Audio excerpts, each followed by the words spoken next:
the house. Sam, we're walking down the hall and the birds are singing.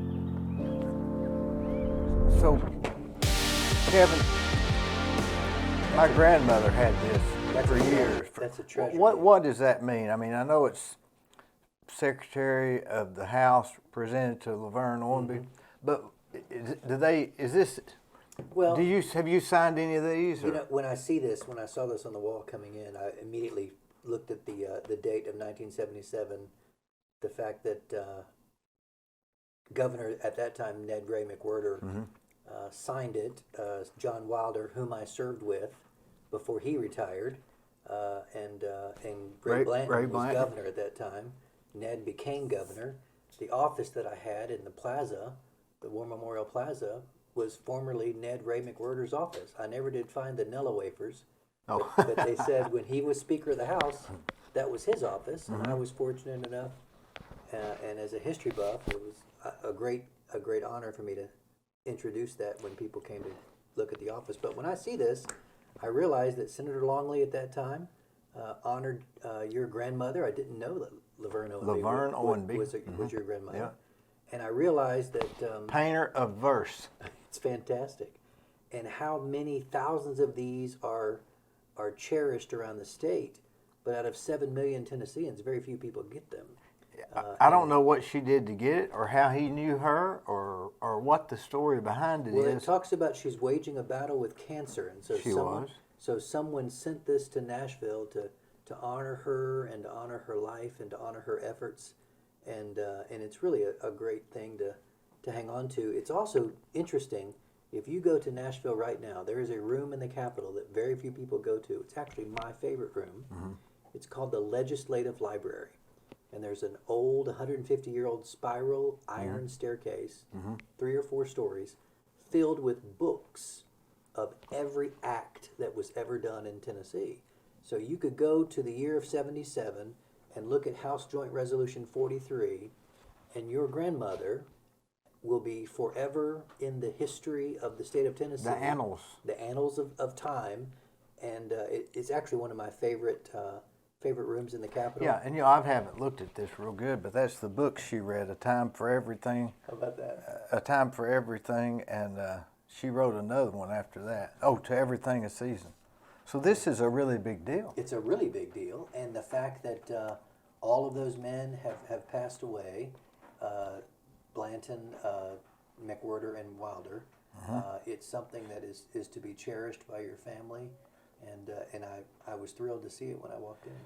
Now, Gene Wilder's the actor, right? Gene Wilder's the actor. John. No relation? No relation. John Wilder was the lieutenant governor at the time, the longest serving lieutenant governor in the state, in the history of the state, would fly in on his own personal plane called Jaybird, and they would just clear the skies because he would just land whenever he wanted to. Well, when did you were there when he was the speaker? Well, he was lieutenant governor when I was first elected in 06. Governor Bredesen was the governor.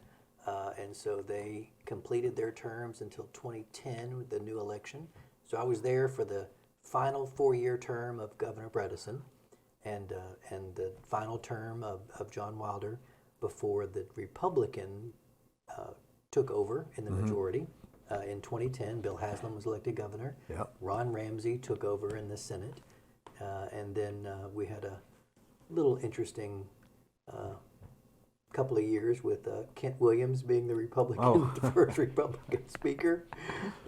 He then became an independent. He's from Elizabethton up in northeast Tennessee, and then it was after that it was Beth Harwell for the remainder of my term, and Governor Haslam. So it was a great time to be there. What are the duties of a representative? You were the representative. How many are there in Tennessee? 99.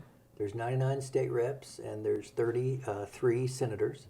And so it's like Bradley County. You were the representative for. You know, I shared Bradley. Bradley was large enough population that Dan Howell, Eric Watson. Yeah. Eric Watson That's was right, the first state rep. He preceded me. He was elected or appointed. You might remember. I remember, yeah. Miss Rose, and all of that was done right in 04, 05, and Eric was appointed. in 05 and then reelected in 06. I joined in 06 when Senator, or at that time Representative Bunch, who held my seat, Dwayne Bunch, now Judge Bunch, went up to take Jeff Miller's open Senate seat. So there was a little bit of fruit basket turnover, and it allowed the House seat to be open, and I ran for it. There was 5 of us that ran in 06. And the duties of a state representative, I would get that question when I would speak at schools, and I would explain to the kids, do you know what a mailman does, a mail carrier? And they would all nod their heads, and I said, it's exactly what I do. I take your wishes and your needs and whatever it is that you want to be accomplished, and I take that to Nashville and I deliver it on your behalf. To who? Well, you bring it up in committee.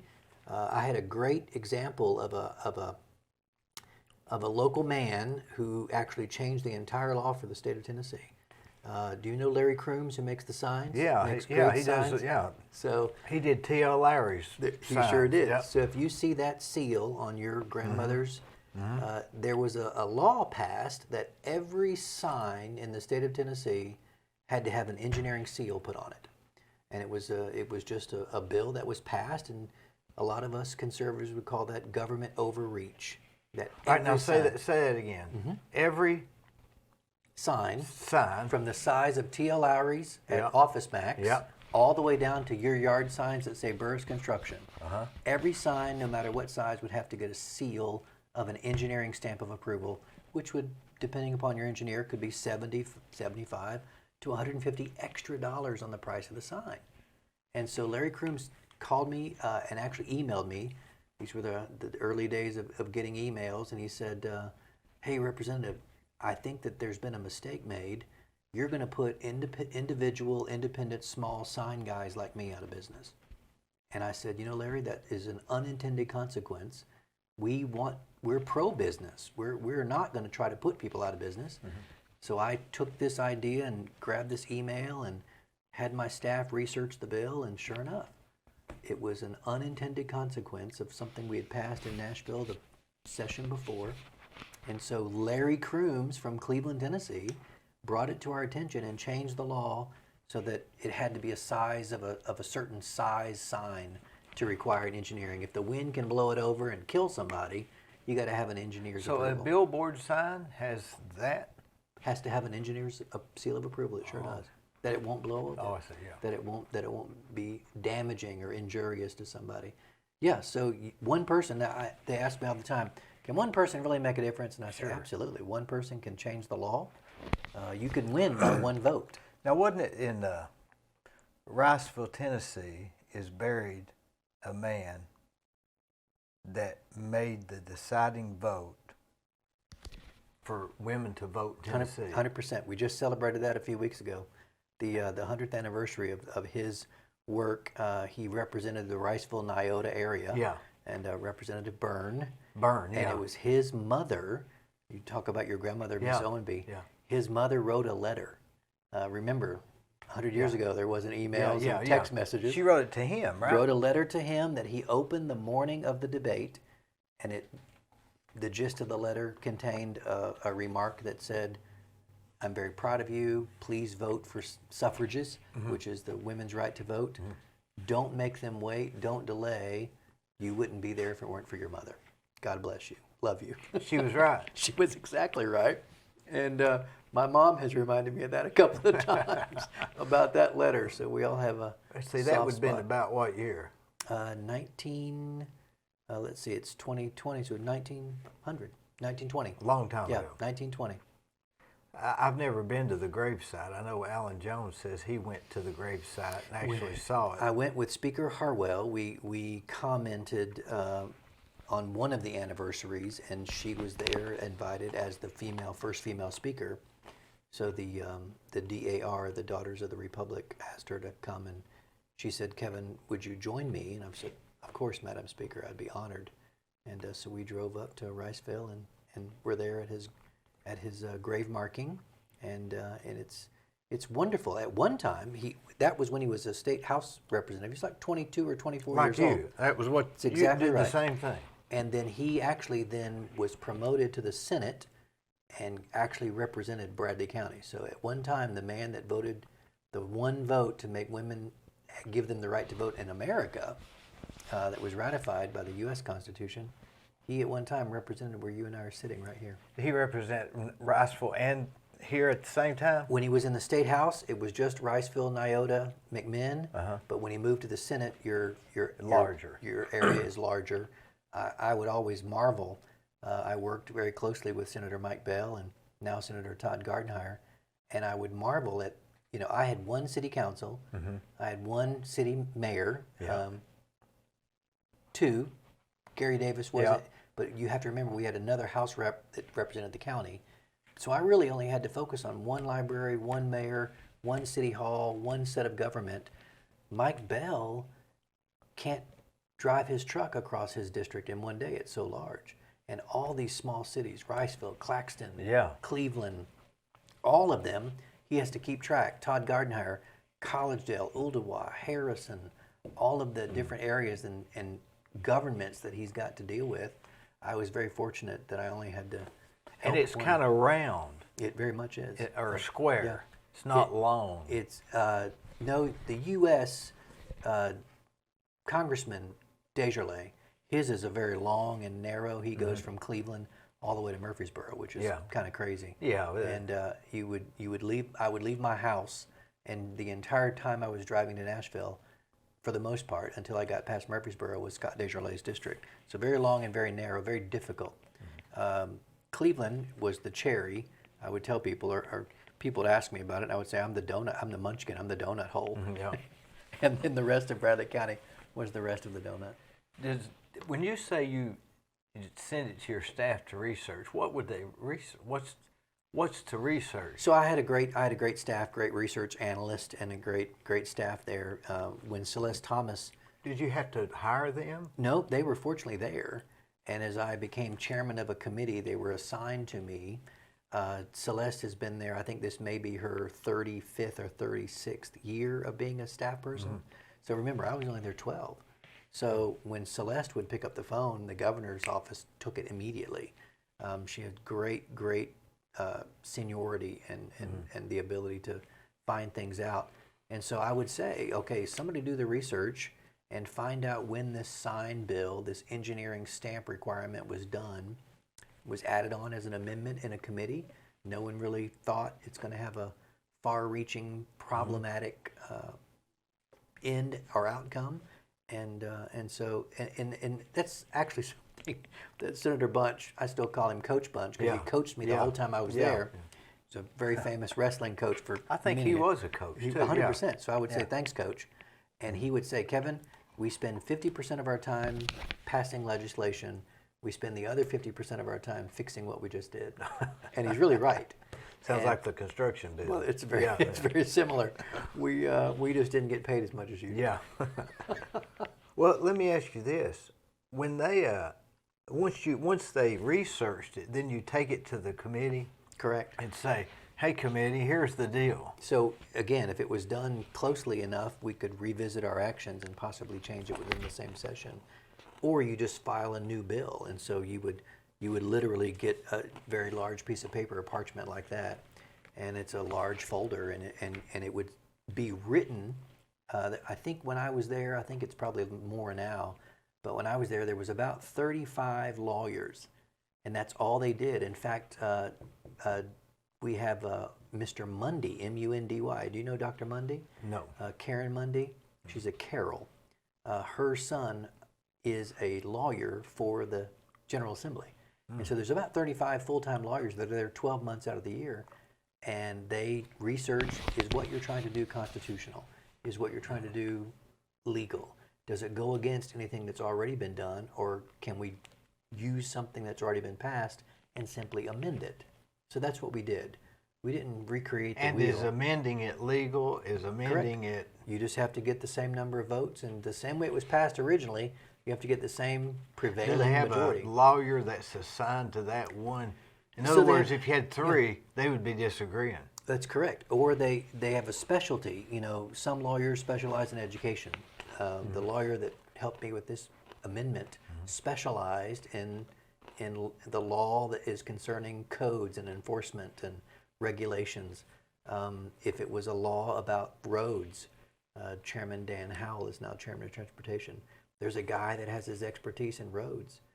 There's another guy that has his expertise in cemeteries or nursing homes. So it just depends on what your area or scope of the bill is. And before our Republican majority in 2010, from 06 to 2010, and then after that, we actually reduced the number of bills that you could file. But prior to that, there were times when Senator Bunch and Senator Bell, they would present more than 100 bills a session. And I would try to limit mine because I like to follow them and keep track of them. And but I remember before the Republican Party, the Conservative Party limited government. I believe that we should limit government and reduce it as much as we can and quit wasting your money.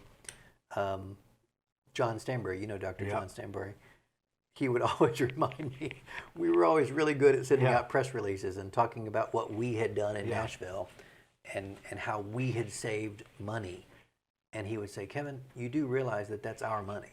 The money that you're working with is our money. Those tax dollars are not yours. Well, that's what you meant. But I then was able to very carefully, from that point on, say, Dr. Stanbury is right. That's Dee's money. That's not my money.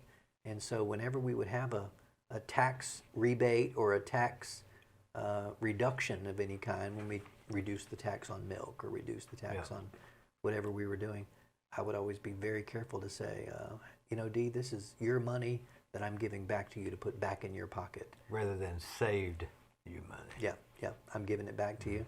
Death tax that we eliminated, the estate tax, so when you die, we've now made Tennessee the cheapest place to die, which is actually interesting because for years, for decades, when you and I were growing up, Florida is where people retired to, and Arizona, Sun City. They'd leave here and go to Florida. That's exactly right. They don't have to do that anymore because we've eliminated the estate tax, we've eliminated the death tax, and soon the hall tax will be fully eliminated. You mean the death tax, if you die in Tennessee, no death tax? That is correct. We got rid of the death tax and the estate tax because people were, and I don't know the story of this house, Mr. Mitchell's house, but there were times when the family would have a beautiful home like this on this very expensive piece of property, and they couldn't afford the taxes. I don't know if you're watching the TV show right now, Yellowstone. No. And it's about the largest ranch in the nation is in Montana, and the daughter explains to the dad, if you die, we can't afford to pay the taxes on this place. We'll go broke. We'll go broke and lose the farm. We'll lose everything. So that's not just a Montana problem, that's across the nation. And there's a guy who worked for President Reagan, Art Lafler. He created the Lafler curve. He's been on the news quite a bit, hasn't he? He has been. They call it Reaganomics. Reaganomics, yeah. And he actually created that. Yeah. So again, when the Republican majority in 2010, Speaker Harwell wisely said, we need to hear from one of the smartest Republicans in our nation about the economy of Tennessee. So they brought Art Lafler to us at a Republican retreat, and it was at one of our state parks, and forgive me for not remembering, but it was way out in the middle of nowhere. I remember I didn't have good service, and I couldn't call my wife. Yeah. But it was out in the middle of nowhere, and he said, you know what you need to do to make Tennessee great? Get rid of the death tax, the estate tax, and the hall tax. And we all kind of looked at him like, yeah, okay, great. So we started that process. Not easy, very expensive, hundreds of millions of dollars. And Governor Haslam and I had a very direct conversation because I was a very pro get rid of the hall tax. People in Cleveland and Bradley County left our town and moved to Florida because they were unable to pay those exorbitant taxes. Those three, the hall tax, death tax, and I would send out a press release and say, hey, we're the tax-free Tennessee. We have no income tax. Well, the wealthy at a certain level actually do have an income tax. It was called the hall tax. And taxes and dividends and gains on their profits, or if they sold a company or sold a bank or sold their stock, is very, very expensive to live in. Where did that money go? Into the state budget. Just so general, it didn't like go for this or that. And so when Governor Haslam said, so Representative Chairman Brooks, how do you expect to pay that huge $170 million deficit when the hall tax is eliminated? And I smiled and said, politely, Mr. Governor, that's your problem, not mine. You have to balance the budget, not me. Yeah. I'm just telling you, my constituents, the people that vote for me, at the very beginning, you said, what does the representative do? Yeah. The message they've asked me to bring to Nashville is we are tired of you saying we're a tax-free, no income tax state when we really do, since 1931, have a whole income tax.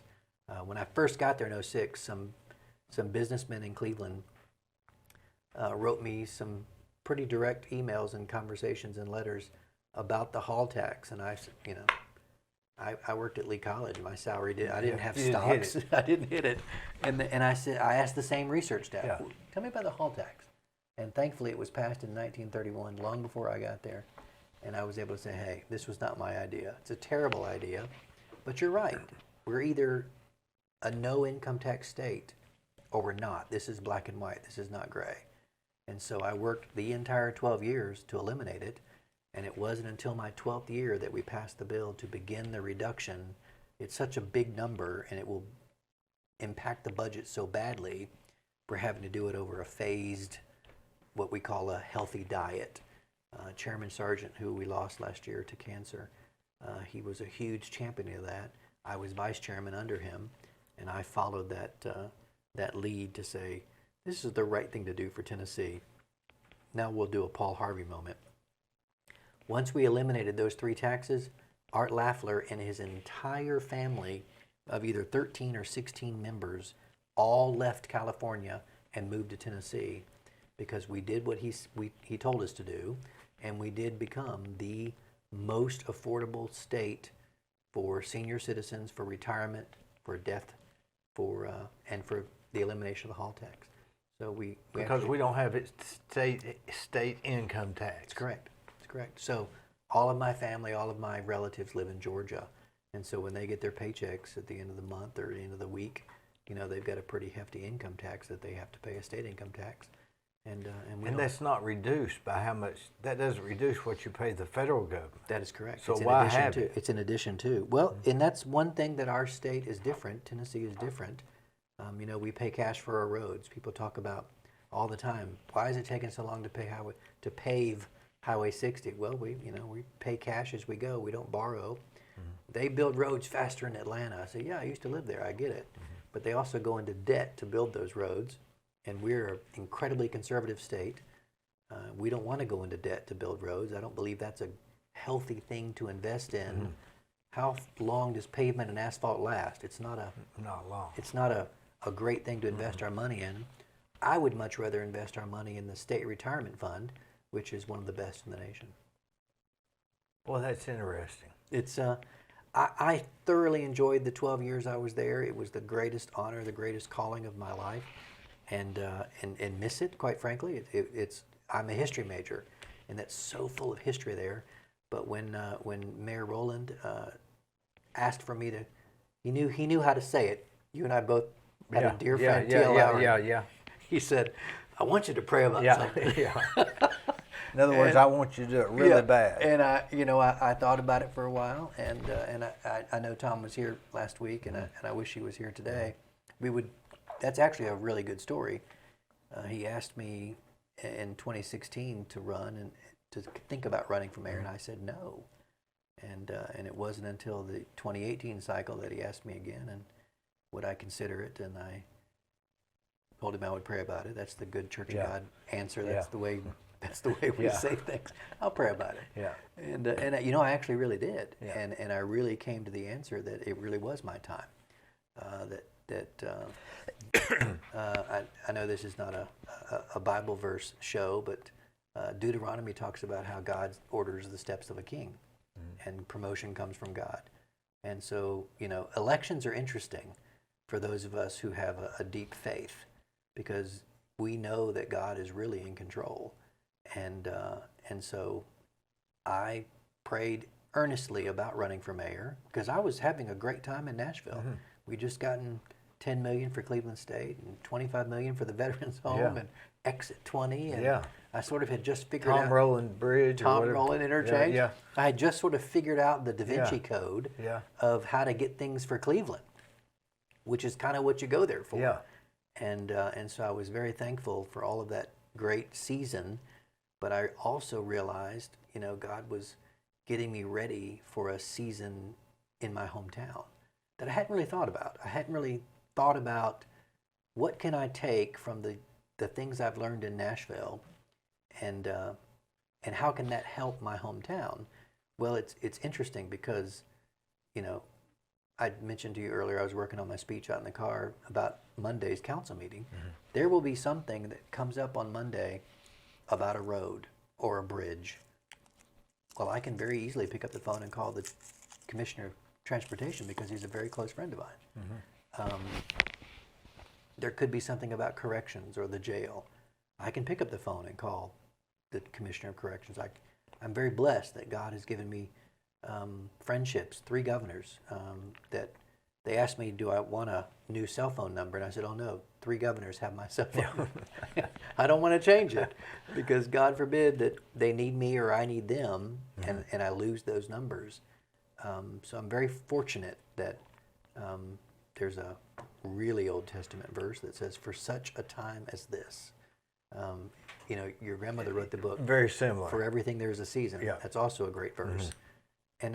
And I actually believe that, mm-hmm. Dee. I actually think that this is the perfect season for me to step into a role that Tom Rowland had for 28 years and continue that role of excellence, that we can do better. That, yes, Cleveland is a great town.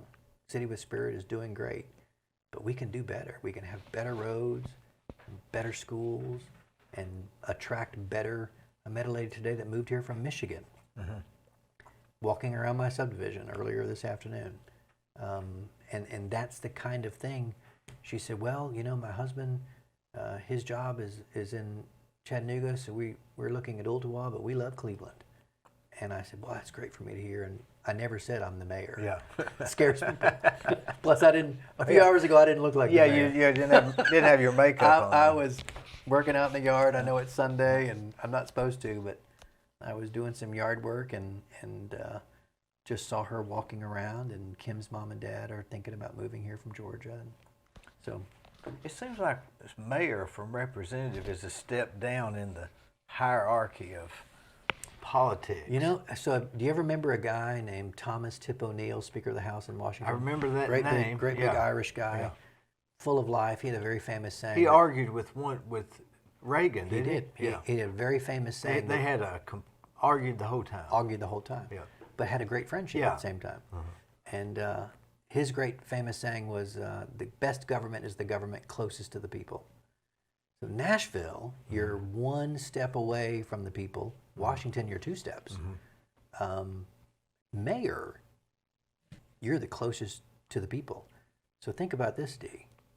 Senator Bob Corker used to be the mayor of Chattanooga. Mm-hmm. Governor Bill Haslam was mayor of Knoxville. Yeah. Being mayor is a very powerful, very important place. I did have a lot of people, especially in Nashville. Why would you step down to run for mayor? And I said, I don't think it's a step down. I feel like it's a step up. In fact, I'm going home. And I get the honor of serving and helping my hometown. When you get to Nashville, you drive, I'm sure Representative Hall, who fills my seat that I held for 12 years now and is doing a great job.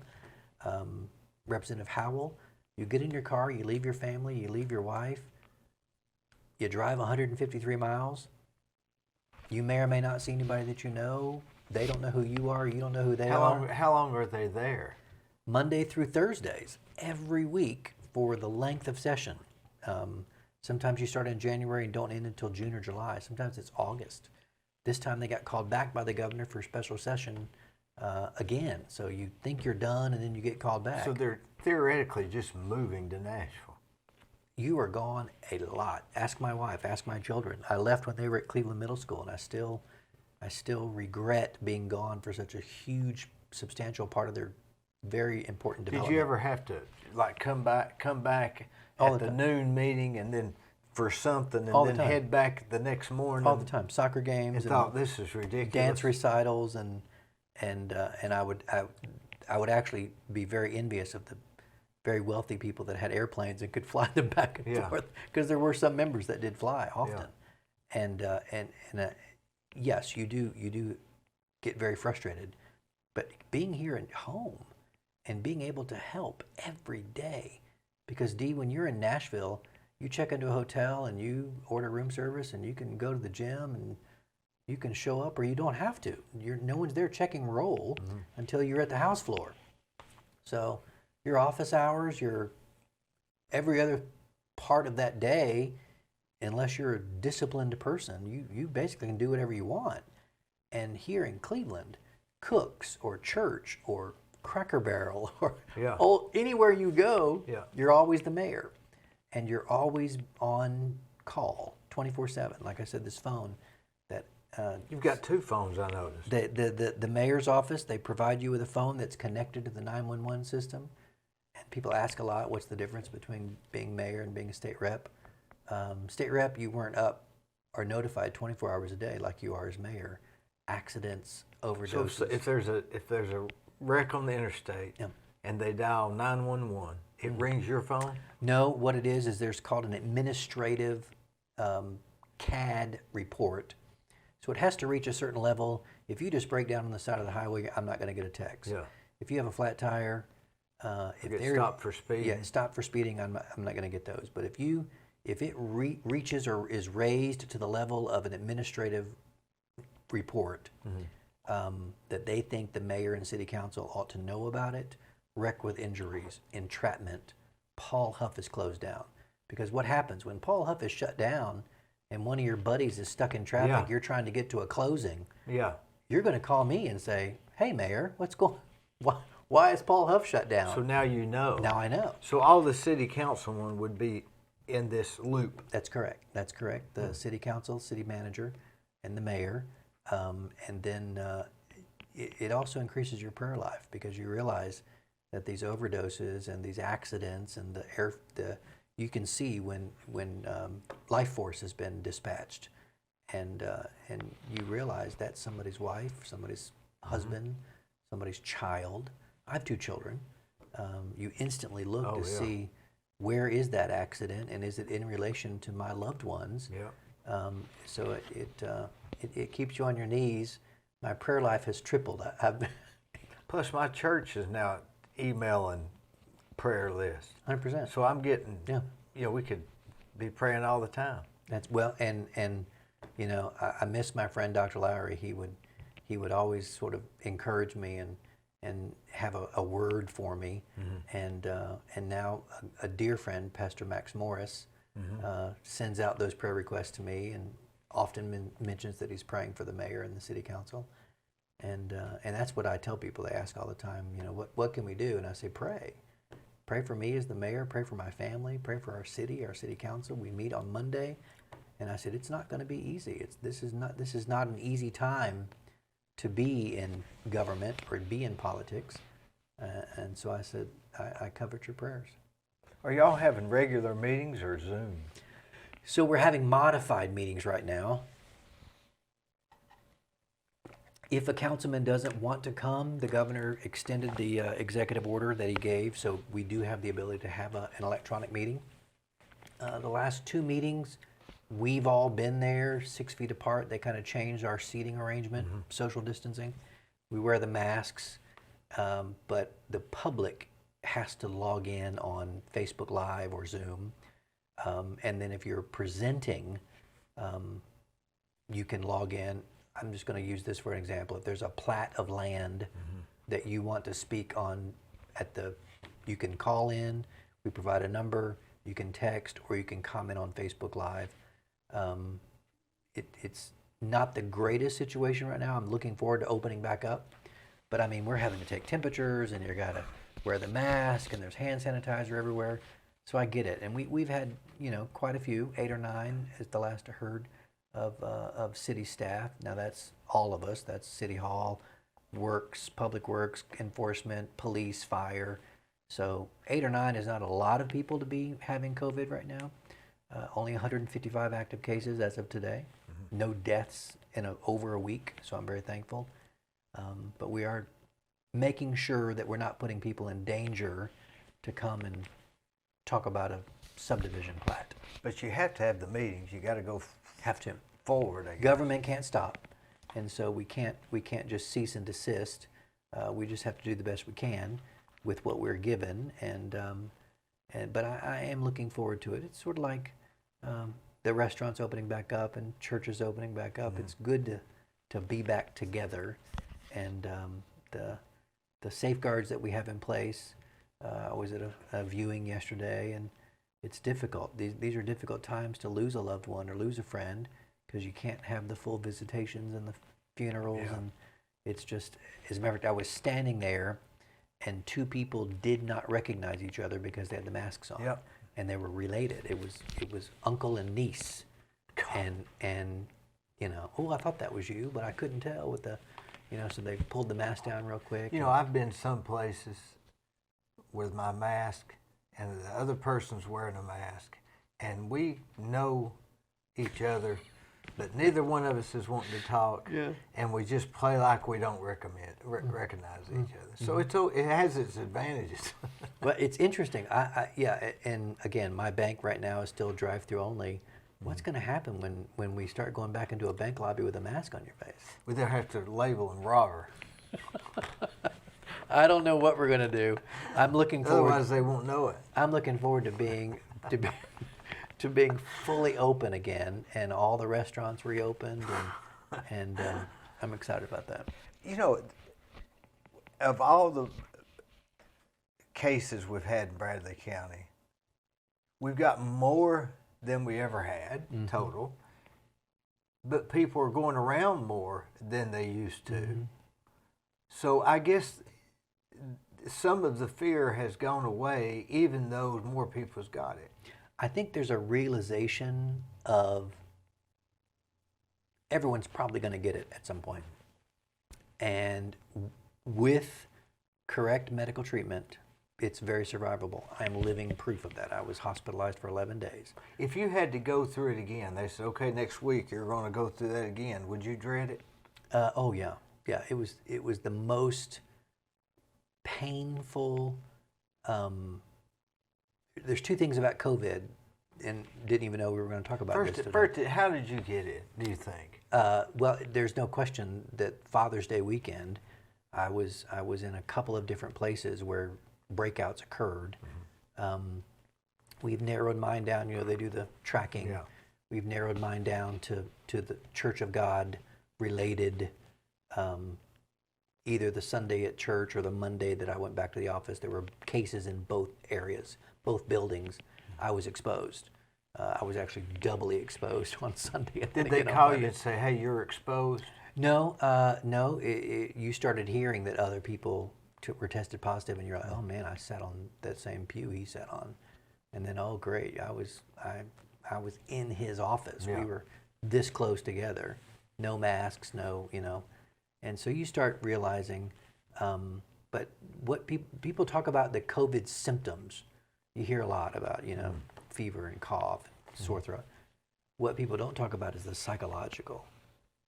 Yes, it was the most painful illness I had ever had in 53 years.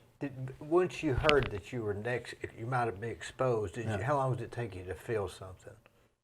I'm going to say it was strongly 10 days. Before you felt anything? Before I felt it, and it was another 14, well, it was a full 14 days before I even went to the doctor.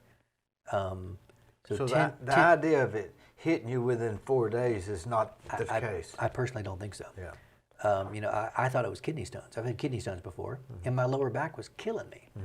So I asked him, don't judge me. Yeah. I said, hey, would you run over to Dollar General and get me some cranberry juice?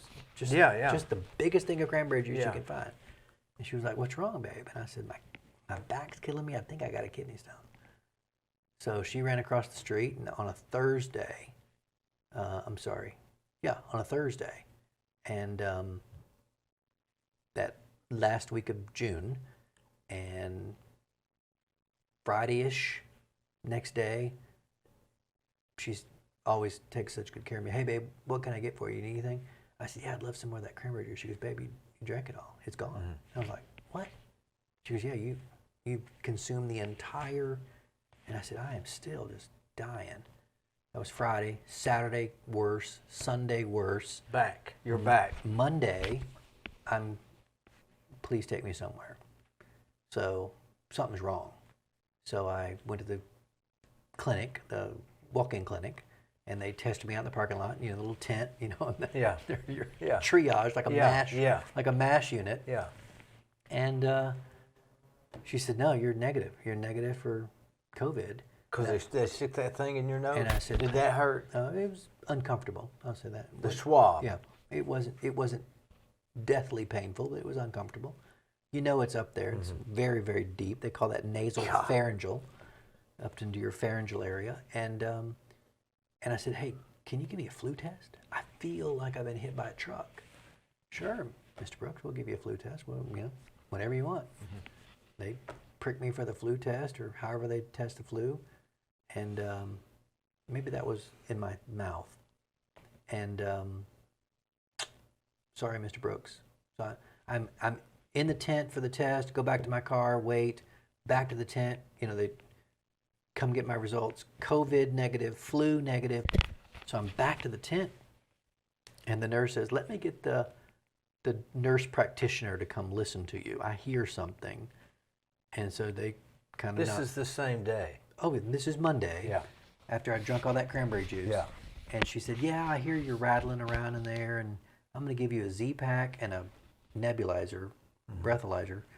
And, if you don't get any better, you might need to go to the hospital. Negative COVID, negative flu. Heard something in my chest. Start taking the Z-Pack immediately. By Tuesday, I feel I really can't get up. I mean, I'm that sick. I'm just flat on my back, moving from one couch to the next in my house. Like the flu. Worse. And you're confused. I feel worse than I've ever felt in my life, and they just promised me I was negative for both the flu and the COVID. What do you think? I mean, your brain is just like, I don't know. So my daughter, who's a nurse at Vanderbilt, called home, and Kim explained to her what's going on. She said, if you don't take him to the hospital, I will. And so Kim kindly drove me to ER. However, in the COVID world, she just had to drop me off, and it's awful. So I had, love you, I didn't want to kiss her because I felt so bad. Didn't want her to get it. We told each other we loved each other. She said, please come home to me. And I go into the ER and fully thinking, okay, this is Tuesday, June the 30th. I'm the mayor, so I got to be out of here by Thursday. Yeah. So I'm already thinking what I've got to do on Friday. So check me in, do some tests. They do the quick x-ray, just, bring the thing in the room and put the slate behind you. Yeah. It's about the size of your grandmother's legislation. And I remember it being just really cold. Hold still, hold your breath, click. Whatever they saw, they didn't like.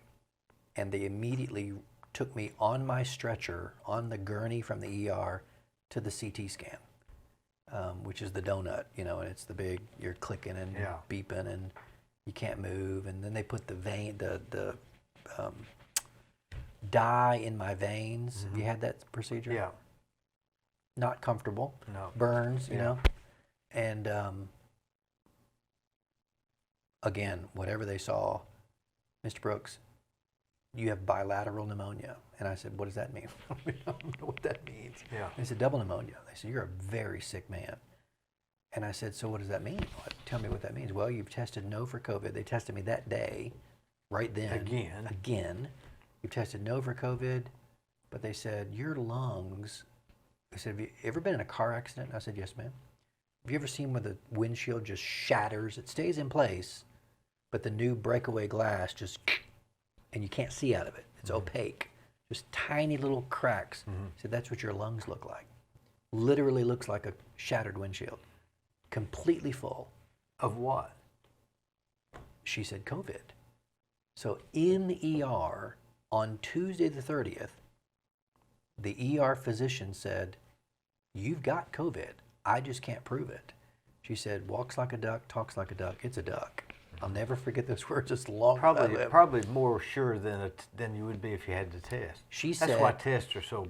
So the infection specialist doctor came in. So this was the ER attending physician. The infection specialist doctor came in, Dr. Asma Khatri, and she said, "Oh yeah," she said, "Mr. Brooks, when we look at your picture, it's what they show us COVID looks like. You are the classic COVID patient." Now remember what I said though, they tested up here. Yeah. Then the second test, that was Tuesday the 30th. The second test on came back Wednesday negative. Tested me again on Thursday, came back Friday negative. Tested me on Saturday. So Friday was July the 4th. Saturday was the 5th. Negative, negative, negative. And the infection specialist doctor said, "We're testing in the wrong place." Go down in his lungs. And very uncomfortable, very painful.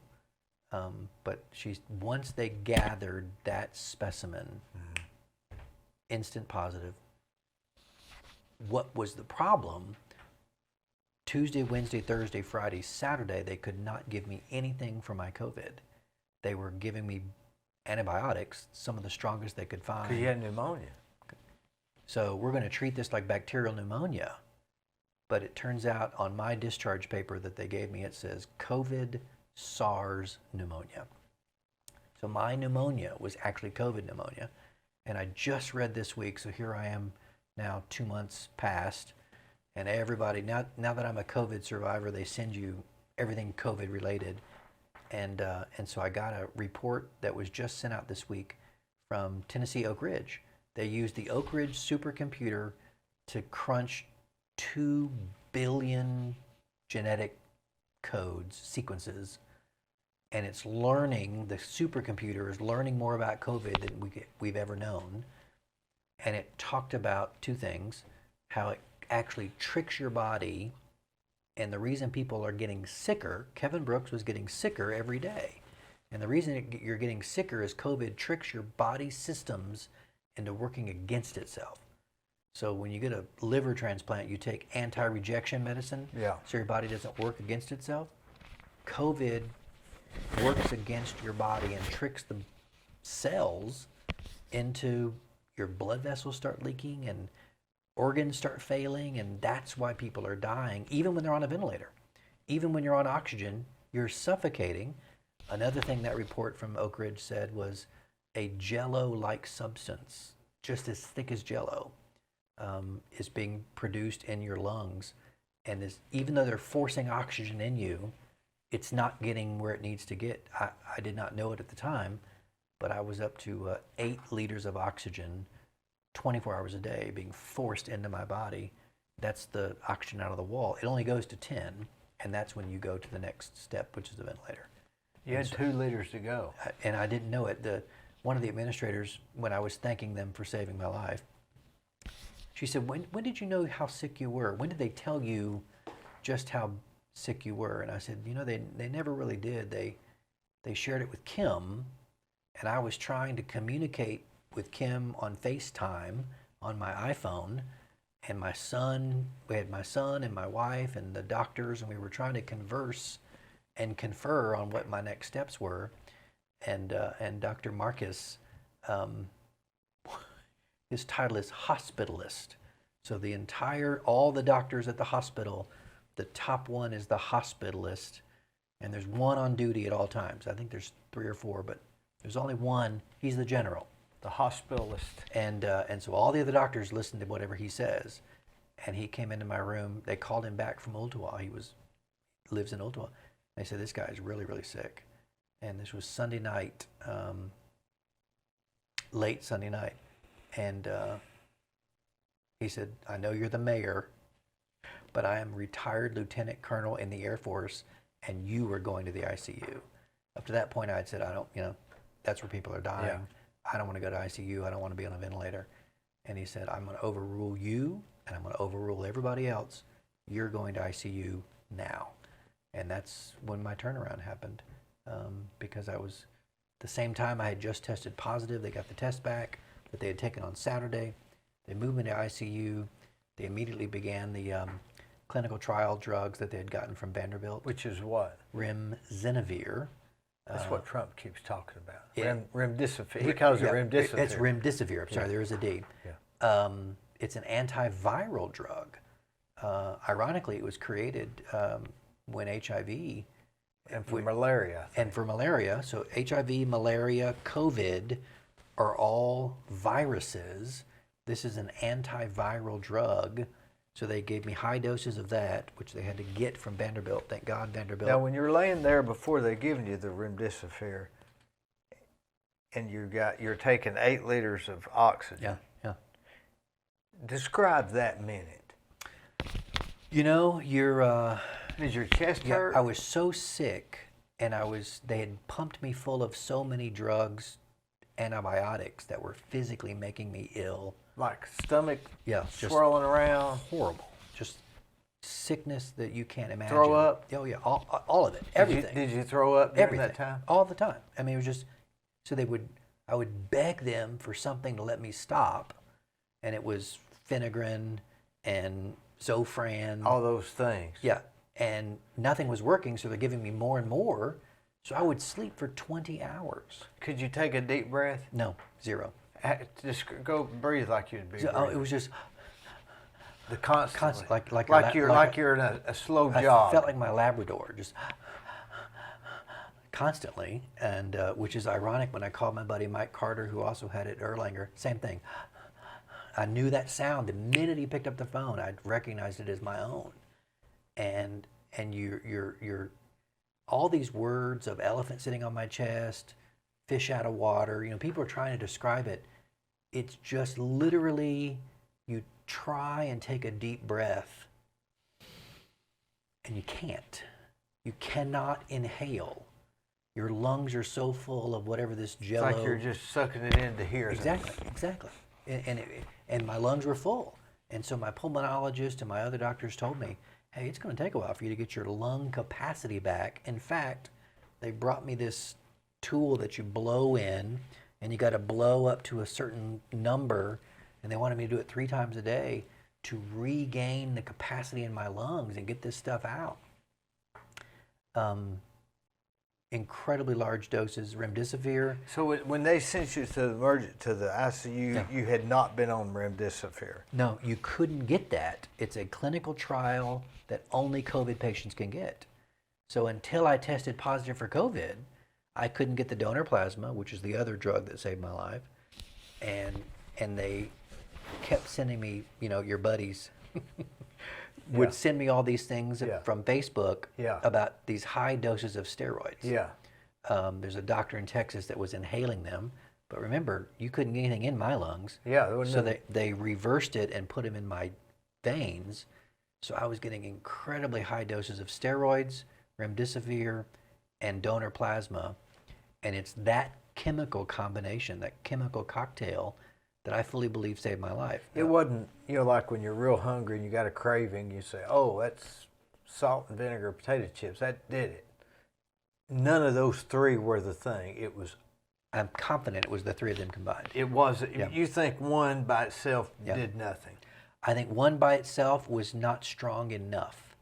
And I think that's why we've had no deaths in Bradley County in over a week, maybe a week and a half now, because our team at Tenova, they're still having deaths in Bradley County. Hamilton County. They're still having deaths at Erlanger and Memorial. You think Tenova's got the combination I down? do. I fully give those doctors credit. The infection specialist and the pulmonologist, Dr. Rutledge, is one of the ones that said, this is the regiment we're going to put you on. It saved my life. It saved the other guy in the next room, because we were communicating. We were on the same pew the Sunday of Father's Day. Who's he? Do you know him? Oh, yeah. Very good friend of mine. Yeah.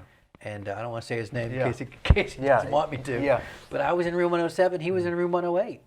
And so as I would get my treatment, I would text he and his wife, be sure they give you the remdesivir. Be sure you get your donor plasma. What helps having somebody in the same boat? I'm very grateful that God allowed me to be, for such a time as this, helpful to other people. And I can tell you, part of the reason I've become a donor plasma spokesperson is there was a day, Dee, where the doctors and nurses came into me and they were very solemn.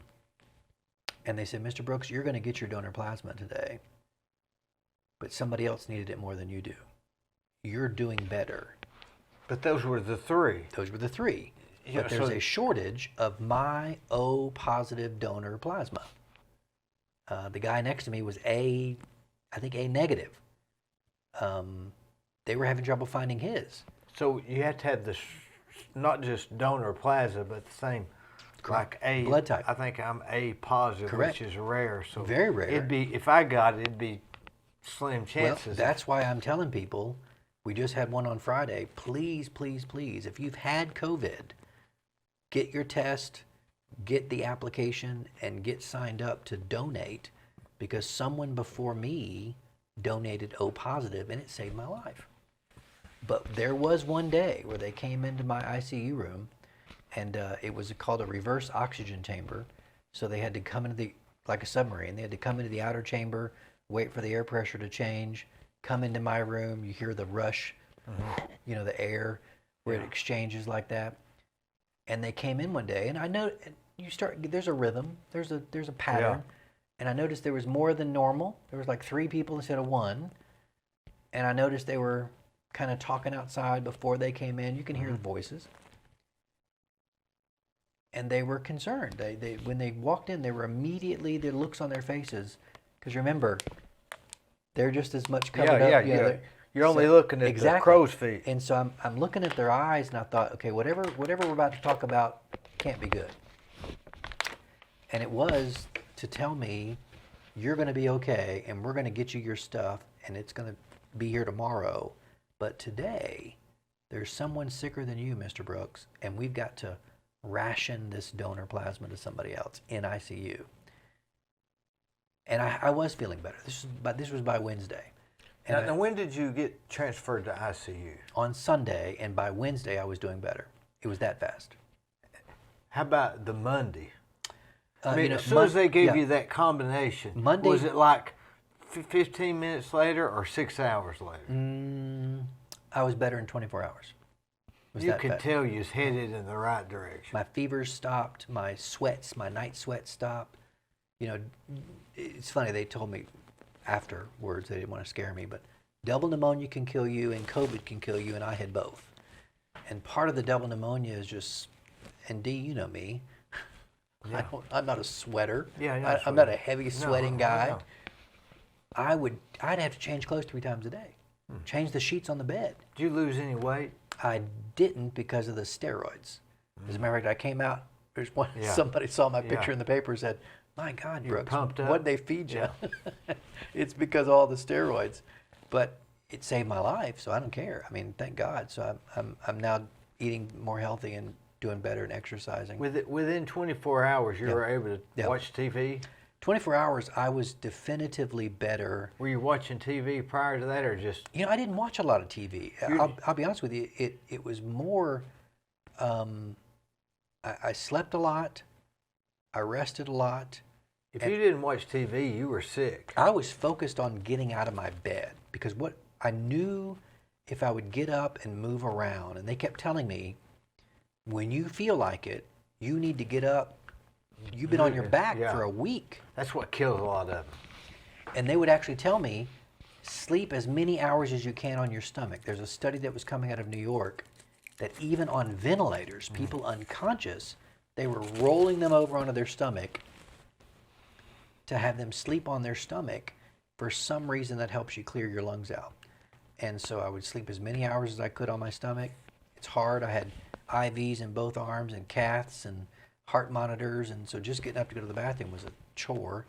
But I knew if I could get up and and it was probably Tuesday, a local nurse, she said, Mr. Brooks, I'm going to get you a recliner. If I get you a recliner, will you get out of bed and spend at least eat your 3 meals a day in the recliner?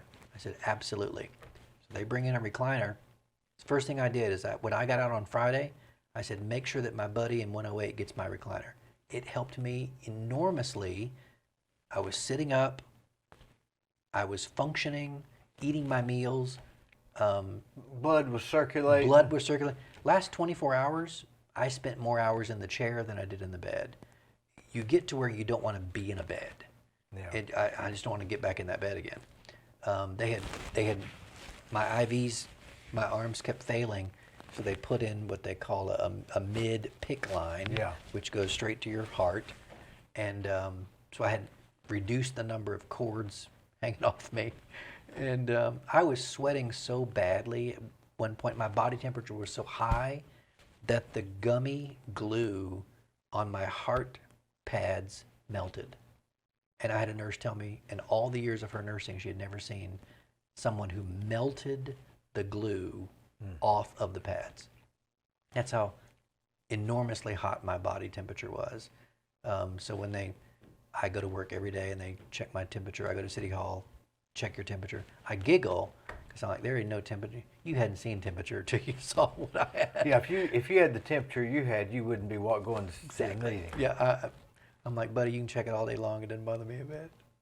So how long were you in the ICU? 6 days. Yeah, 5 in the regular room, 6 in ICU, 11 total, and it was a miracle. The remdesivir, the donor plasma, and the steroids. I didn't have a step down room. I left from ICU, which is also a miracle. Yeah, that's odd. I was feeling that good. I said, I'm ready. How'd they know you weren't contagious after that? Remember, I had gotten my positive on the Saturday, July 4th. Mm-hmm. My happy 4th of July was positive COVID. You'll remember that. That was my fireworks. And once you have no fever for 5 to 6 days, and you have literally the day they started giving me remdesivir and the donor plasma, my fevers broke. I was fever free. And so fever free, my strength was coming back. I wasn't flat on my back. They tested me again. All signs were pointing to my recovery. But they were pretty stern with me. Quarantine yourself for 14 days. Go nowhere. Mm-hmm. No problem, right? Just recovering anyway. And I was like, not a problem. And then my pulmonologist told me, you've got a serious lung injury. You're going to be 4 to 6 weeks before you feel normal. And even then, you might not feel great. So Kim and I would do a lot of walks around the neighborhood and walking the dog. We have a 72-pound golden doodle that you got to walk every day. Nice. And so you feel, there were some days that I would just feel great. And I'd take one walk around the neighborhood, man, and I got to go sit down.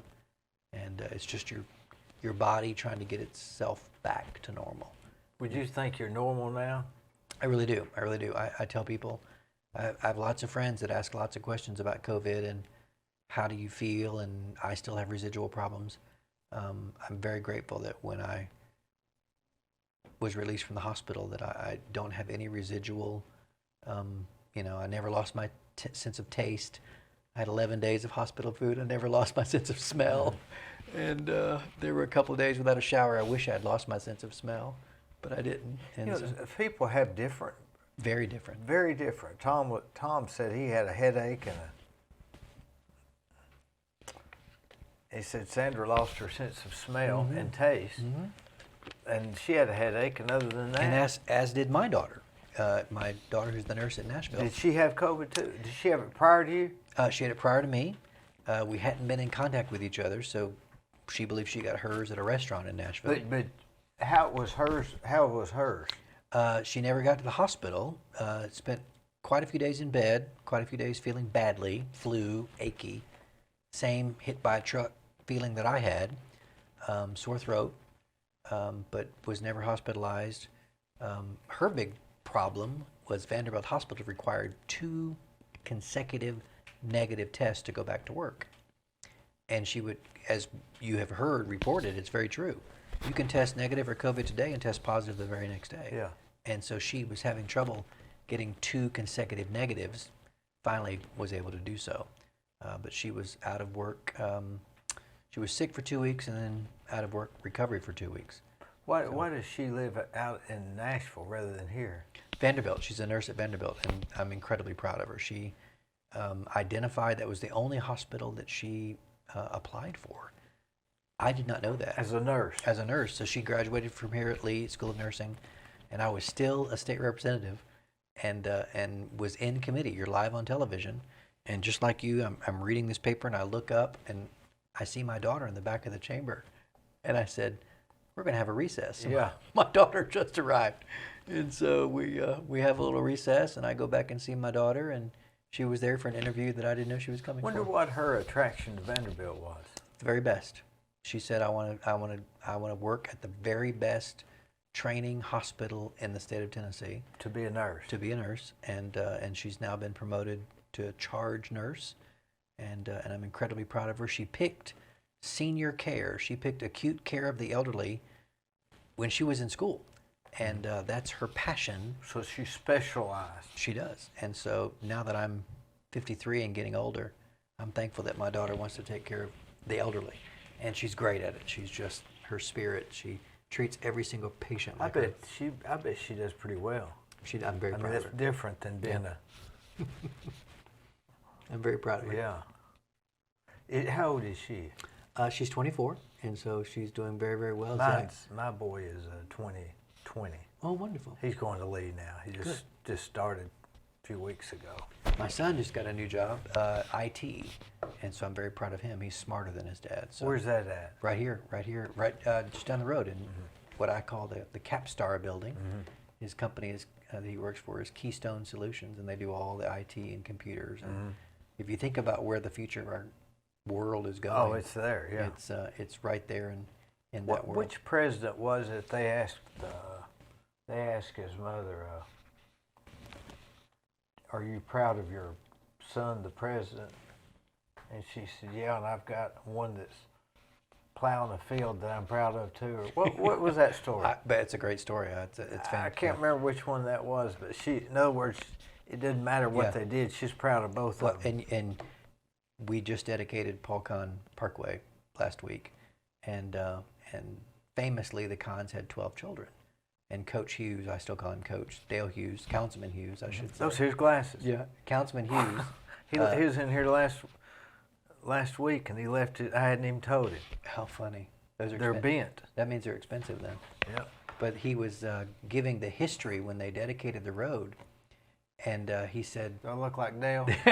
They are bent. That's so funny. He said that someone asked Mrs. Kahn, of the 12 children, which is your favorite? And she very wisely and slowly responded and said, thank you for asking, and whichever child at that moment needs me the most is my favorite. And it's brilliant. Yeah, very good. I'm incredibly proud of both of my children, and I'm incredibly proud that they've done better and gone farther in their education than their dad did. And incredibly proud that they're both wonderfully independent like their mother. And when I met Kim in high school, we're at in high school. Marietta. So you're from Marietta. Originally, Kim and I are from Marietta, Georgia. You're both from Marietta? Her entire family and my entire family are all in Georgia. Marietta, Georgia. We're the only Tennesseans. South of Atlanta. South of Atlanta. Actually, north of Atlanta, North Cobb County. And so we met in high school, and independent, fiercely independent. So y'all went to the same high school in Marietta? We did, and I met her in high school. Are y'all about the same age? I was a senior and she was a junior, and she was captain of the cheerleading squad, and just... She looks like a cheerleader. Stunningly beautiful then, and still, she's actually more beautiful now than she was then. And but I realized that fierce independence is such a wonderful trait. You're born with that or not. You're either born with it or you're not. You can't teach it, can't take it away. Remember what I said about how my regret of being gone for 12 years, I knew Kim and the kids were going to be okay. I knew that no matter where I was, or if something ever, God forbid, happened to me crossing the mountain every week for 12 years, twice a week, she would be okay and would take care of the kids. Because of that incredible sort of Midwestern pioneer spirit of hers, and so that's still something that I marvel at, and it's been passed down to my children, and I see it in both of them. Were y'all were high school sweethearts, I guess. I was much more high school sweetheart than she was. I fell in love with her at first sight, and it took her a while to agree. Yeah. And then we dated off and on throughout my entire time here at Lee. So you went to... I came to Lee, and she went to a school called Toccoa Falls College. You know Toccoa, Georgia? North Georgia? Toccoa.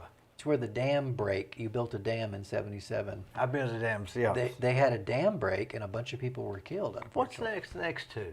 It's down next to Cleveland, Georgia, which is where Cabbage Patch Kids were born, and Helen, Georgia. You know, I've got a story. I went to Nashville when I was about 17, and I was coming back, and I got lost. You know, I'm 17. Sure.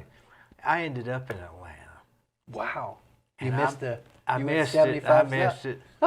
Crazy. That's I mean, wonderful, I was 17 or 16, and I ended up coming back, and I saw the sign Cleveland, and I ended up in Cleveland, Georgia. Georgia. I know exactly where you are. And you know how hard it is to get from Cleveland, Georgia. You can't get there from here. You can't get there. Well, Up through LJ and well, Blue I Ridge. did that. Yeah. I got home about Chatsworth. 2 in the morning. I was going to say 411. Nobody was the wiser. On 411. I got a speeding ticket in White County, Georgia. Wow. Somewhere. I know White County. Oh, yeah. So, so you ended up coming to Lee. I did. I came to Lee in '86, the same year Paul Kahn became president. We were freshmen together. So you went somewhere to your college? Well, I didn't go, I went to Kennesaw State College for a year, maybe 2 quarters.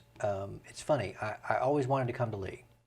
All my friends came to Lee. My pastor came to Lee. Now, why is that Marietta, Georgia attracts? My pastor at Mount Perrin Church of God, the Lee denomination, his son was sort of a basketball star. Paul Dana Walker, they named the gym after him when he was killed. That's just what you did. When you grew up in Marietta, Georgia, and you're a Church of God, you came to Lee. It's just your school. So it was the church denomination. It was the church denomination and all my friends and their friends. But my father, unfortunately, had a bad stroke of luck and declared bankruptcy my senior year of high school. Lost the house. Was lost that his devastating? Job. Devastating. And so when people in the campaign would accuse me of, you don't understand blue collar, you don't understand, I would just look at him and say, then you don't understand me. So my dad lost everything. People came and took the house, took the cars. I understand what it's like to be repossessed. And as a matter of fact, I couldn't afford Lee, and a benefactor in my church anonymously paid for my school. You don't know who it is? I do now, after he died. I was asked to be a pallbearer at his funeral, and it was revealed to me who the... You had no idea? No. Would you kind of think it might be him? No, I really didn't. Because he wasn't an ostentatiously wealthy man. He was a chaplain. He was just a normal guy who knew that God told him, this young man needs to come to Lee and doesn't have the money. Well, it's an incredible story in itself. It's very rare that a lot of people don't know it. How big was the church? About 1,000 people at that time. About 1,000 people. And he was an elder, knew my mom and dad, knew my dad had lost his job and gave my dad a job and then gave me a job. So my father and I got to work together that last year that I was in Marietta. And I would tell people, you know, there's a story, or Abraham, speak that which is not as though it is, meaning if you speak your faith, it will come to pass. Speak that which is not in existence, and it will come into existence. And so I would people would say, hey, where do you go to school? I go to Kennesaw State, but I'm going to go to Lee. I would just speak it instantaneously. No one taught me that. I would just speak it. Was you figuring at the time you couldn't afford to leave? Oh, there's no doubt. My father, I guess I was, 17, 18 years old, senior in high school. I'd never seen my dad cry. My father was not an emotional man. His father was not an emotional man. I'd never seen my father cry, even at a funeral, until the day he sat me down and said, I can't afford to send you to Lee College. And he wept. And I can understand that now, as being a father. I mean, I couldn't. And he really meant he could not, because if there was any way And I was like, Dad, it's okay. I remember trying to console my dad. Dad, it's okay. I got this. It's okay. And so I went and registered at Kennesaw State, took 2 quarters. What were you figuring? You were not going to come to Lee, or you were just going to go another route and get to Lee? Well, I knew instinctively I'm getting a college degree. You know, whatever it takes, I'm going to get a college degree. My father had not gotten a college degree. My mother had not gotten a college degree. I was the first one to get a college degree, and it started out at Kennesaw. And again, every time people saw me, hey, where are you going to school? What are you going to do? That's what you do when you're a senior. You get asked where you're going to school. Well, I'm signed up. I'm registered for Kennesaw State College, but that'd be like Cleveland State. Cleveland State, it was identical at that time. 2-year college, and I said I'm going to go to Cleveland State or Chattanooga State, Kennesaw State, but I'm going to go to Lee. I'm going to make it to Lee. This guy heard about that testimony, anonymously paid for it. I got a call, very private family story, because my dad had declared bankruptcy. Do you remember these vacation clubs that you could be a part of years I remember ago? that, yeah. So my mom and dad had bought a week of a condo in Destin. Yeah. And I remember it was back in the 80s because Seaside hadn't been built yet, and they were actually protesting. I remember the environmentalist EPA people were protesting. That was when, They didn't want to destroy the sand dunes and overdevelopment. Boy, if we had bought that land then, how much it would be worth. Yeah, right. You and I wouldn't be working right now. We wouldn't be working. But we got the call. Lee had already started. Registration was already in process. So it was like right now. The lady said to me, she still lives in Cleveland. I still give her credit every time I see her for getting me here. She said, if you can get in your car and you can drive to Cleveland right now, don't, because I said, I don't have the money to pay for it. Don't worry about it. It's being taken care of. Get in your car and drive right now. Now, how much was that college then? Was it more than it is now? Because if I remember correctly, there wasn't a lot of opportunities for scholarships like there was. I want to say it was $5,000 or $6,000 a semester. And so that's about what it is now. 10 grand or 12 grand a year. And I remember telling her, her name is Viva Rose. She still lives in Cleveland. Still works at the Church of God headquarters. And she worked for Paul at that time. And she said, if you can get here right now, you can come to Lee. And I said, but I don't have a job. I don't. She said, Kevin, I actually still don't know how she found me. Where were you at? We were at a rental beach house in Destin, Florida. And you had you had 2 years under your belt. 2 quarters or 2 semesters. I think they were on the quarter system at Cleveland. So you were getting ready to go back to Kennesaw? I was getting ready to go back. For your second year. And she said, if you can get here right now, you're in. And I got in my car. But I remember talking to Mom and Dad. That was like mid-afternoon, late afternoon at dinner. And my mom and dad lovingly said, you know, this is the last family vacation we're ever going to have. We paid for this before your dad declared bankruptcy. Yeah. And we may never get another vacation again, ever. And we paid for the whole week. So we love you, son. And if this is what you want to do and you believe this is, if you have a son, if he said, Dad, Lee College just called and said, if I show up, it's paid for. Yeah.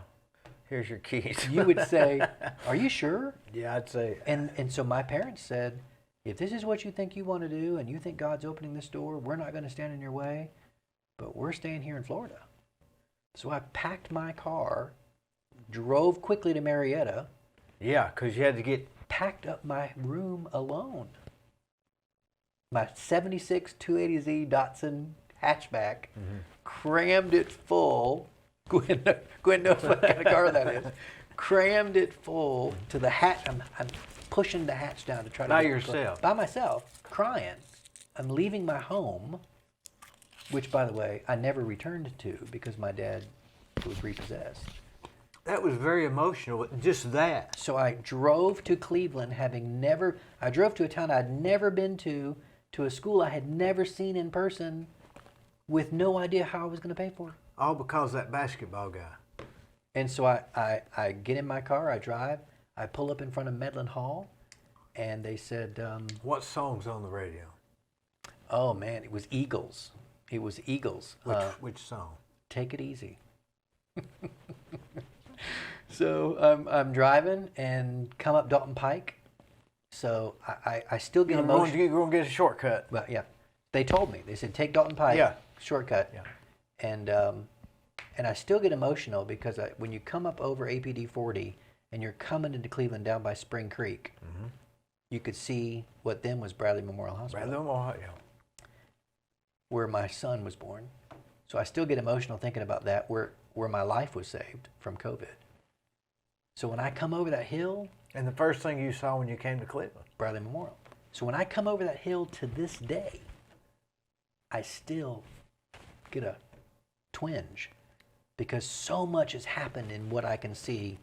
For a season, Kim and I sold our house and quickly had to find a place to go, and Sandra Rowland got us one of those. That's right, yeah. So condos. now you really live there. And I would look out my window and see it every morning. That's where the season of my let's not be in Nashville, let's run for mayor. I'd wake up every morning and look out the blinds, and there was Bradley Memorial, the same vision that I had 34 years ago. But hang on, you're coming over the hill and you see Bradley Memorial. Yeah. And I just... Is it of a morning or of an evening? It was very late in the evening. I drove home from Florida, packed everything I could in a Datsun 280Z hatchback, and drove that night. So I got home from Florida in the morning, packed all day, and drove that same night, not really knowing where I was going to sleep that night. Now that was like a 15-hour drive, well, yeah, maybe? I mean, if you count the 8 to 10 Yeah. from Florida, stop, pack, throw stuff in boxes and suitcases, anything I could find, and then you're trying to figure out, okay, so I'm a teenage kid. Yeah. I packed the worst stuff. Yeah. I packed like tube socks and candy. And looking back, it was the last time you were going to be in that house. 100%. Because my parents at some point at Lee sent me a map and a key to the new rental house and had to explain to me over the phone that the bank took the other one. And I remember being mad that my stuff, where's my stuff? Yeah. And so, yeah, it was a very interesting and difficult season. But at the same time... And you're how old? Oh, I was 18. You know... No, you were 20. 18, 19, yeah. I could have been approaching 19, 20. So I'm fast forward, I'm 53. And when I was in the alumni office, my dear friend and wonderful professor Kathy Simmons and I shared an office. And we would talk about changes. We were having to do some changes in the alumni world. And she did this great research on the word change. You and I, Americans, English, we have one word for change. If you look at the word change in Chinese, it's two symbols. There's two words. And those two symbols are opportunity on dangerous winds, are the two ways that the Chinese draw that word for change. And what the Chinese, thousands of years older than our culture, believe is that although change is hard, dangerous winds, bumpy, turbulent, it also is opportunity. So as difficult as that season of change was in my life, it did change my life. I came to Cleveland, fell in love with Cleveland, was given the opportunity of working for some of the greatest minds the world has ever known. But now wait a minute, where'd you stay that night? So they got me a room in Medlin Hall in the basement, room 104. I remember it to this day. Who's they? The people in charge of dorm rooms. So you just, I'm here, Yeah, where do I'm I here. go? Where do I go and what do I do? The next morning, I show up, again, no money, no books, no cash. My dad didn't say, here's some cash Yeah. for whatever you need. He Yeah. didn't have any. Yeah. So, okay, we're going to get you a job. Go to the work study office and tell them what you're good at. Well, it didn't matter what I was good at. Yeah. I was at the end of registration. They have registration for 12 days. I registered on the day of 12. All the work study jobs were gone. Mm-hmm. The only job they had was pruning shrubs for the maintenance crew And my boss was Roy Sherlin, one of the greatest men I ever got a chance to work for. Incredible work ethic. Taught me so much. So here's a kid from Marietta, Georgia, who had lots of suits and dress clothes, who was trying to figure out what my role in life is. And Dad's having trouble. I'm pruning shrubs at the science building. That was my very first job. People think my first job was for the president. My first job was pruning shrubs with a hedge clipper. And Roy said, "You ever pruned shrubs before?" And I said, "Wait, yeah, sorta." He goes, "Well, you're gonna learn." And I was so proud. Dee, the joke is in my family, I did so great they tore the building down because it's gone now. But I would stand on Ocoee Street. So think about what my job is right now, being the mayor of this town.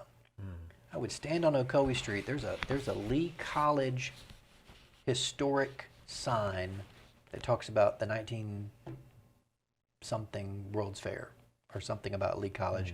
It's really old. It's kind of rusted. I bet people don't even know it's there. I don't even know it's there. If you're on Centenary, it's almost right in front of you, looking at the Lee Administration Building. Look for it the next time you drive down Ocoee Street. I would stand at that sign and look back at the science building and see my work.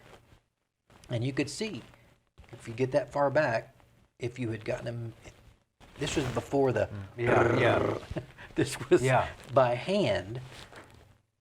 And I would, I missed that spot. I would stand there. My dorm was across the street, Medlin, so I would come out of my dorm, and first thing a lot of people do would look for traffic. That's before they had those lights. Long before they had the lights. I was there when, unfortunately, kids got hit. Yeah. And so I would come out of my dorm room, the side door of Medlin Hall.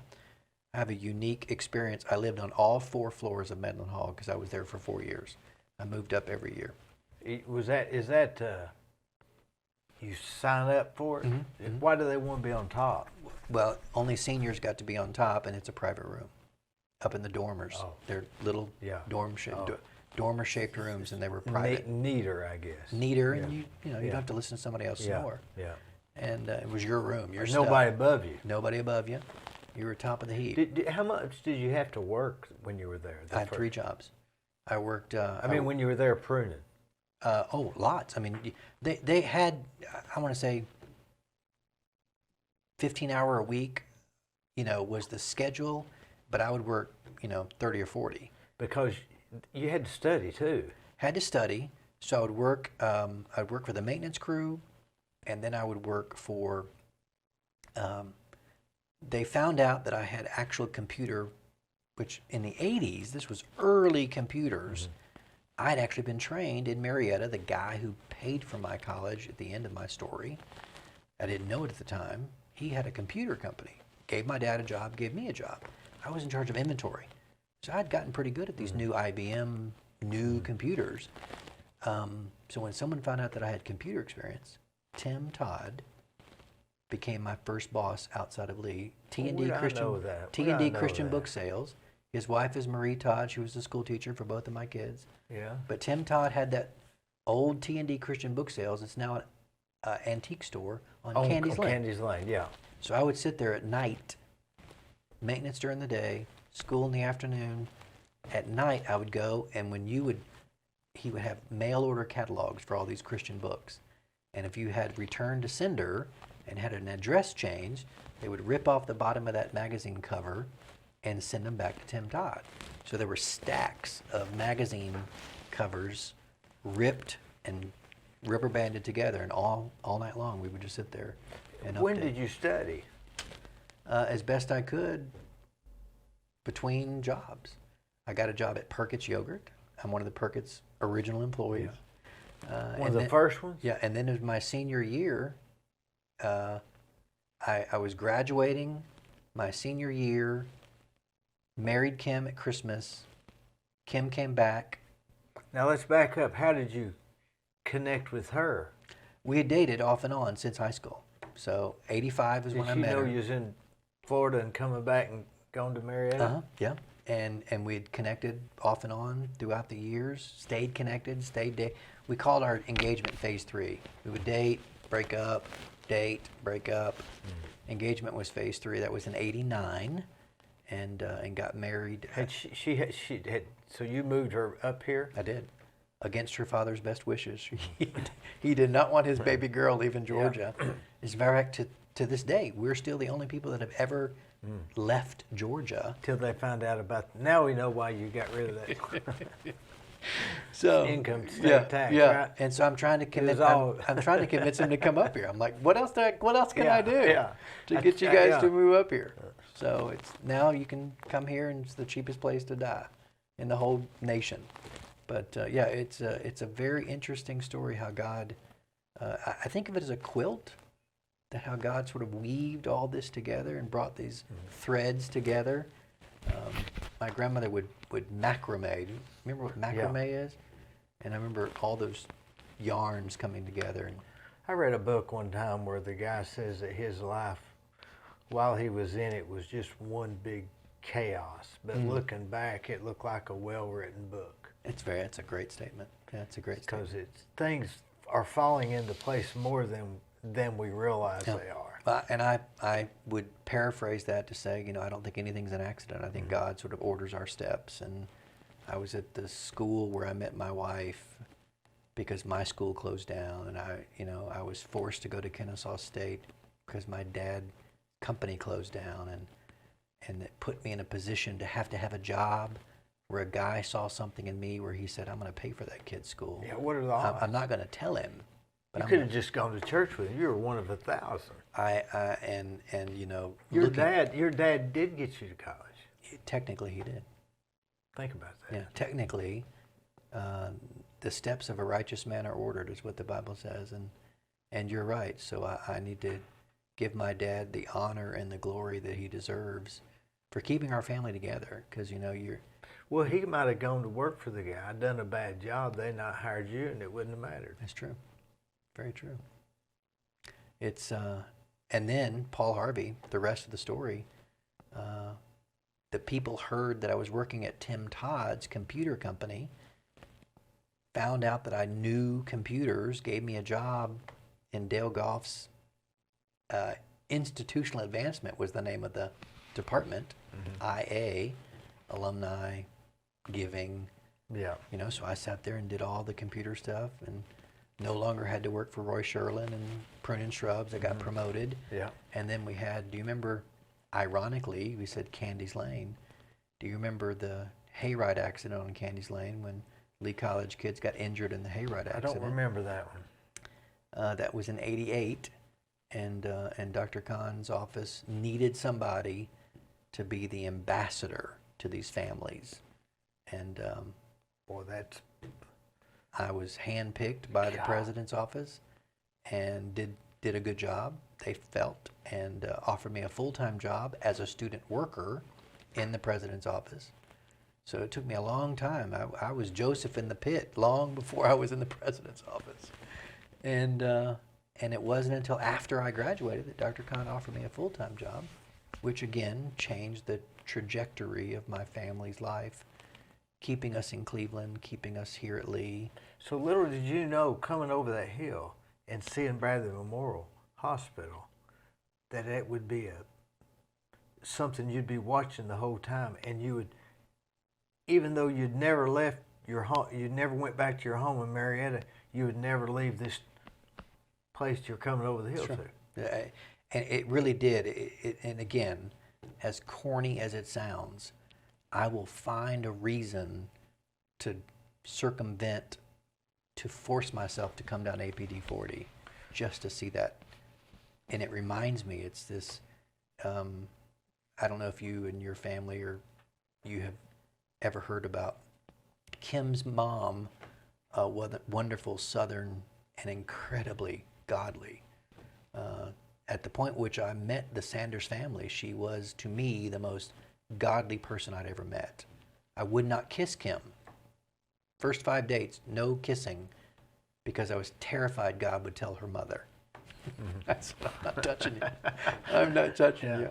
And Kim's mom would say, something marked you. Well, that marked you. Don't say that, it'll mark them. Coming over that view and coming over that ridge and looking down and seeing Cleveland and seeing Bradley Memorial marked me. And it's a visual image that was burned into me that to this day I still, and I remember when Kim and I sold the house and she was, do you think, are you going to like living in this condo? Is this what you, and I said, honey, look at what I'm looking at. That's the view I saw 30 years ago when I first came to this town. And it doesn't even know you're looking at it that Doesn't. way. And I said, and God gave me this chance, just briefly, to live in that condo, and every night the lights of Cleveland would be illuminated and I could see it. And every morning at sunrise, the sun would come up and I would look out and I would see it. And I would say, that's it, Kim, that's it, and you can't put that into words. You really can't even encapsulate what it is to see something that in a very young and impressionable part of your life was such an important landmark. So here we are, and now I get to be entrusted, which is the way I think about it, as the mayor of this town. And I have friends from Cleveland, from my Lee days. You know, well, I'm not surprised. I had no, I never doubted it. You were a politician in school. You have completely explained why you would drop down from what I said. In your mind, it was a step up. I was coming home. It was my homecoming reunion, to which privately in our family we celebrated. We never one time thought step down. We consistently said and continue to say, step up, that Kevin gets to come home. I get to be home in my bed every night. I get to be with my kids. I get to see every day, and it's so very personal to me. I drive down 17th Street and I worry about the ripples in the pavement. I drive down Ocoee Street and I worry about that sign that I used to look at. I drive down Keith Street and I worry about the grass along the greenway. It's a very visceral, very personal, because I remember what Cleveland looked like when I came over that hill. And as strange and Kennedy, Camelot sounding, some kind of a mystical thing in my head, I just constantly say, we're going to make Cleveland even greater. Greater days even lie ahead. As great as Tom Rowland was able to bring it, the Jetport and the Exit 20 and all the things, Whirlpool and Vocker and Amazon, best is yet to come. And Red Clay before he was even mayor. Red Clay before he was even mayor. How do you top that? He's a hard act to follow. But I don't. I mean, there's just no way. I came to that conclusion incredibly early in this journey, that you can't replace Tom, which is why, in fact, my very first piece of paper I signed, like the one for your grandmother, was giving Tom the title of Mayor Emeritus. That was my number one act as mayor, to show I'm not going to try to do better than Tom. Tom is the top longest serving mayor in Cleveland, longest serving mayor in the state of Tennessee. You're not going to top that. I always tell him he's the best money can buy. So all $12,000 of it. So what do? You find other ways to excel. You make the Greenway the greatest in our state. You recruit. I have 3 restaurants right now. You're in the development business. I have 3 restaurants right now that are asking me often, did you find me a spot? Did you find me a place? So I'm working with the chamber. I'm working with city officials. I personally act like I was asked in the 80s to be an ambassador for the city. And, I'm out in the road the other day doing this because I felt like the people were driving too fast. I've known you and I voted for you and everything, but I had no idea that you were this passionate about it. Yeah. I mean, honestly, I knew you cared, but not to this extent. And people ask me, thank you, Dee. People ask me, why do you care? Why? And I say, in 1986, when I drove over that hill for the first time, I knew I was home. I left my home, and that's a strange feeling. When you leave your home and everything you love, and maybe that's it. Maybe because nobody came with me, I had no friends and no family and no faith and no anything here. I had nothing in Cleveland. I left all that behind. And I remember the radio, you asked what song was playing. Yeah. Man, I was on Dalton Pike. I had both my windows down, back in the day, the way you used to drive. Oh, yeah. Yeah. A good 65, 70 mile an hour. Both my windows down, and the wind was blowing, and take it easy. Yeah. I was just, and I realized I have nothing to go back to. This is my home. And you didn't know it, but you didn't have nothing to go back to. That was not a euphemism. Literally and figuratively, I had nothing to go back to. I think when a boy is in his 20s, 19, 20, he somehow or another feels this huge pressure not to be a problem for his dad. Yeah. Does that make sense? 100%, yeah. And yeah, I just did the math. I was born in 67, that was 86, so I was 19. So you were, subconsciously, your dad didn't need any more pressure. Yeah, there's no doubt. And so you had it double. Yeah, we felt so bad for my dad, who had always had, you and my dad would be fast friends, entrepreneurial, had a table like this in our basement, and started 3 companies from it. I remember my mom was going through some stuff, getting rid of it, like throwing it away. And in one of the boxes I saw my dad's leather embossed phone in a box. And this is pure 80s. Yeah. It was a box with leather on top, Yeah. and you open it up and there was a phone in it. Yeah. And I was like, I gotta have that. It sat on my dad's desk. Every memory I ever have of my dad's desk was that box phone. His brother worked for Bell South, Ma Bell back in the day, and somehow got in this cool phone that I thought was just the coolest phone ever. What's he doing now? Is he still alive? Yeah, still alive. And his actual love, when he and my mother met, they were both with the airlines. My dad was with Eastern, my mom was with TWA. He has always loved airplanes, dabbled in a plane, used to have a small Cessna that he and some businessmen owned in a partnership, so I grew up flying around with my dad, and all of that was gone, all that was lost. The love of planes never left him, so he's back in the aviation industry, and there's a very prominent businessman in Georgia and Atlanta, Peachtree DeKalb Airport, has 3 jets, and he's in the check cashing business, much like the company here in Cleveland. Yeah. As a matter of fact, it's his competitor in Georgia, and we joke about that. But my dad's in charge of those jets. He's the director of operations for his planes, and loves them. And I'm all the time saying, Dad, would you fly to Chattanooga and pick me up? Next time you come in, fly in. No chance they'll move to Cleveland also, right? No, my mom and dad have their retirement home now, and they love it and love being in Atlanta. Again, both my sisters are there, all of his living brothers and sisters, Kim's 3 generations. Did their families know each other prior? No, they did not. It's interesting, Kim's dad, I told you how closely I'm drawn to Bradley Hospital.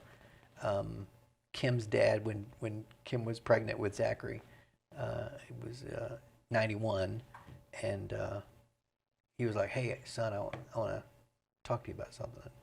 Why don't you think about driving down here to Kennestone? 3 generations of our family. If Zach's born here, we'll have 3 generations of our family, and that's kind of cool. Yeah. And I was like, no, Dad, I love you, but my son will be born in Bradley Memorial Hospital. That's my home, and that's, again, coming over that mountain and seeing that hospital. I said, that's just us, and that's where, so I'm thrilled by that heritage that we have. And then, of course, you fast forward 30 years. I never would have thought I would have been in that hospital. I never would have thought that hospital would be again. Did you think to yourself, am I going to die in this place? Oh, yeah. Yeah, that happened to me. On Sunday, before I went to ICU, I looked out the window and saw Jesus in the clouds. I mean, I had the whole experience, soup to nuts. I actually... And might have been the fever, whatever, right? No, I did. I actually prayed, God, if you're not going to heal me, just take me home. I'm ready. I can't hurt anymore. I can't breathe. The pain had not stopped for 5 days. That's a long time. I was begging them for more medicine. And the nurse was a male nurse named Was Michael. it getting worse or just the No, same? No, worse. And I bet, and he said, Mr. Brooks, I'm sorry, I can't give you anything else. You have had the maximum, and it just, every part of my body, it hurt to touch. The weight of the sheet hurt. My chest hurt, my head hurt.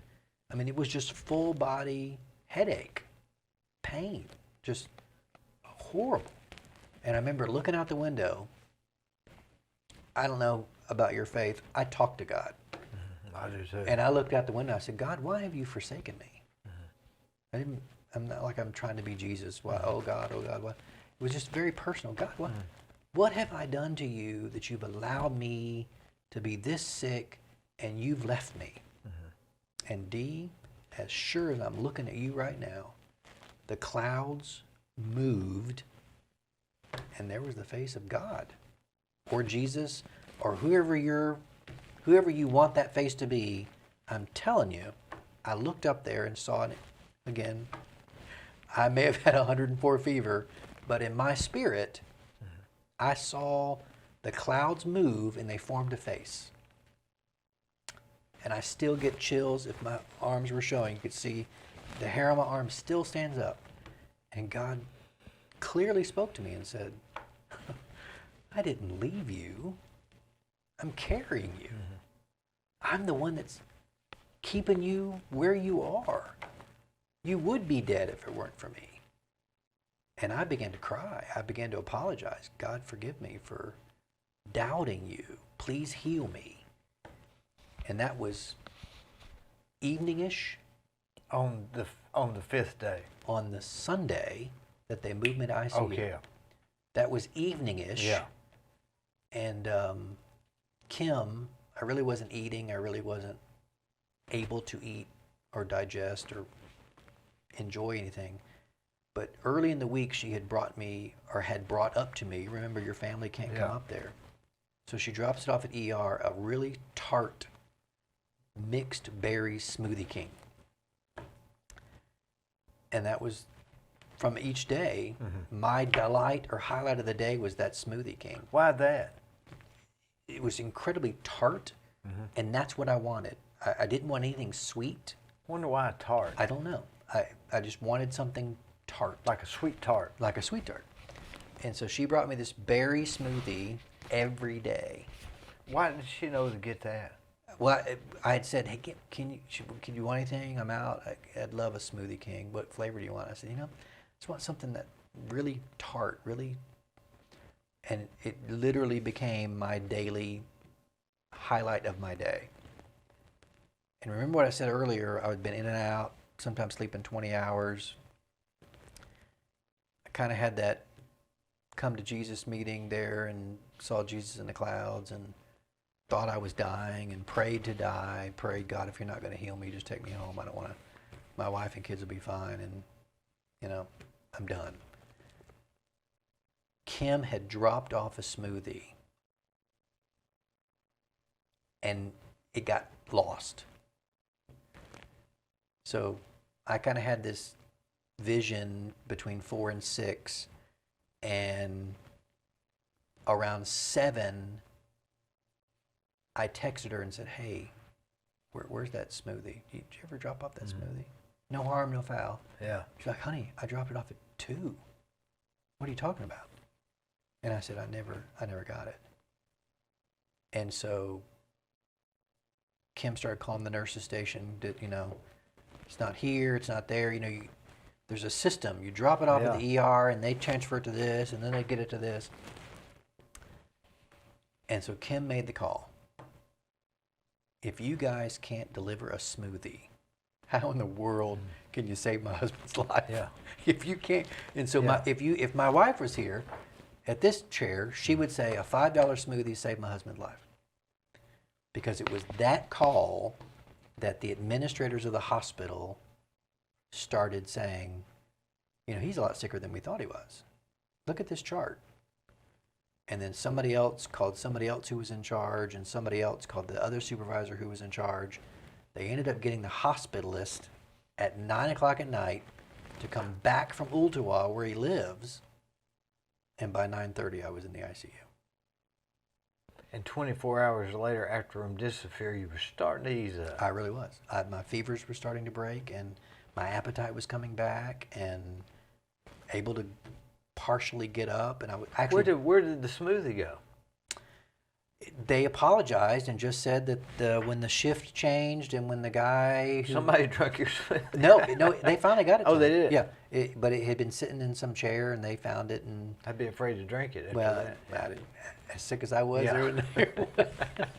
as sick as I was, there wasn't nothing wrong. That reminds me of that joke where the guy says, they asked Mary Todd Lincoln, other than the shooting, how was the play? Yeah. So, other than the COVID, where's the smoothie? It was. Kim would say right now if she were here, $5 smoothie saved my husband's life. What kind of blueberry? Mixed berry. Mixed berry. I'm gonna get one. Where's that at? Smoothie King, right there at Keith Street, right next to Townhouse Bake Shop. Oh yeah, I've never been in there. Delicious. Yeah. And another thing that people don't talk about is the psychological part of COVID. My daughter, thankfully, started asking people to send my dad videos to cheer him up. We talked about the whole isolation and how hard it was, and one of the great videos that I got was the Smoothie King crew making my mixed berry, and TikTok, they kind of TikTok. And I tell people, I send messages all the time. And when I find out that I have a friend with COVID, or even a stranger, if I find out about it, I send them a message, because it was the messages of hope and encouragement. People are dying alone. People are sitting in nursing homes right now, Dee, alone, isolated. People are sitting in assisted livings, isolated. And isolation is killing people. Just like COVID is killing people. The psychological effects of this disease, I tell people, my wife dropped me off and did not know she was going to be unable to be with me for 11 days. Your family can't come visit you. Your pastor can't come visit you. You've been in the hospital. Chaplains usually just swing by, whether you go to their church or not. Yeah. They see you on some list. Yeah. Church of the Nazarene, it doesn't matter. Yeah, it doesn't They matter. still stop by. Hey, I heard you're not well. Yeah. Even the doctors and nurses who are risking their lives really don't want to be with you. You can see it in their eyes. If an IV becomes loose or has to be changed, or there's a little bit of spray, or there's some, you can see. I mean, they're risking they don't want to take it home to their kids and kill their family members, their loved ones. People are dying in the ICU all around me. 4 people died the week I was in there. I'm getting the texts. I see the Facebook posts. I know what's going on. Psychologically, it is unbelievably hard. And I tell people equally hard as the physical is the mental. And that we really have to focus on getting messages of hope to people. It is survivable. You are going to come out of this. And I've had some friends who did, and I've had some friends who didn't. But I'm going to be sure to say, you got this. Because the people that sent me hope, there's a pastor from North Carolina. I was getting messages from all around the country. Men I've worked for, companies I've worked for, pastors I've been friends with. And one guy from Charlotte, North Carolina, sent me a message, a video, which I still cherish. And he says, this is not an accident. He looked right in the camera and he pointed right at me on the phone. He said, this is not an accident that my wife just brought me a message that you're in the hospital, because I was reading in the book of Mark where Jesus was delayed to heal the daughter of Jairus. And the servant came up and said, don't trouble the master, she's already dead. And Jesus looked and said, what? That doesn't matter. We don't even have to be there. Jairus, if you believe your daughter will be healed, so shall she be healed. So shall it be, as it is written, so shall it be done. And Jairus says, I believe. And instantly the daughter awoke, and Jesus wasn't there, nor was Jairus. And the pastor said, just believe. And I sat up in my bed. I still feel that feeling. And said, I believe, God. I believe you can heal me. And then the real part of my testimony. And I'm not a singer. If you've ever heard me sing, you'll know I'm a singer. Not a singer. God told me the sacrifice of praise. As bad as you're hurting, as bad as you feel, as low as you are, if you'll praise me, I will heal you. The sacrifice of praise. And I remember thinking, that's nuts. And out of my deepest subconscious, a song I had not heard in I can't tell you how long began to play in my mind. It's your breath in my lungs, so I pour out my praise. I pour out my praise. I don't even know who sings that song. I found out later, and I reached out to them on Instagram. They both texted me back, I'm weeping when I heard your testimony. And it kept playing in my head and kept playing in my head. It's your breath in my lungs, so I pour out my praise. And it was dark. I remember very clearly. And I just said, Lord, it's your breath in my lungs. You put the original breath in my lungs. So I need your breath in my lungs right now. I can't take this anymore.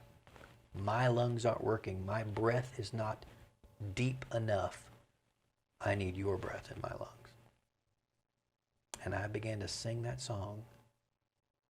And as corny as this phrase is, as God is my witness, the beeping on the machine went up.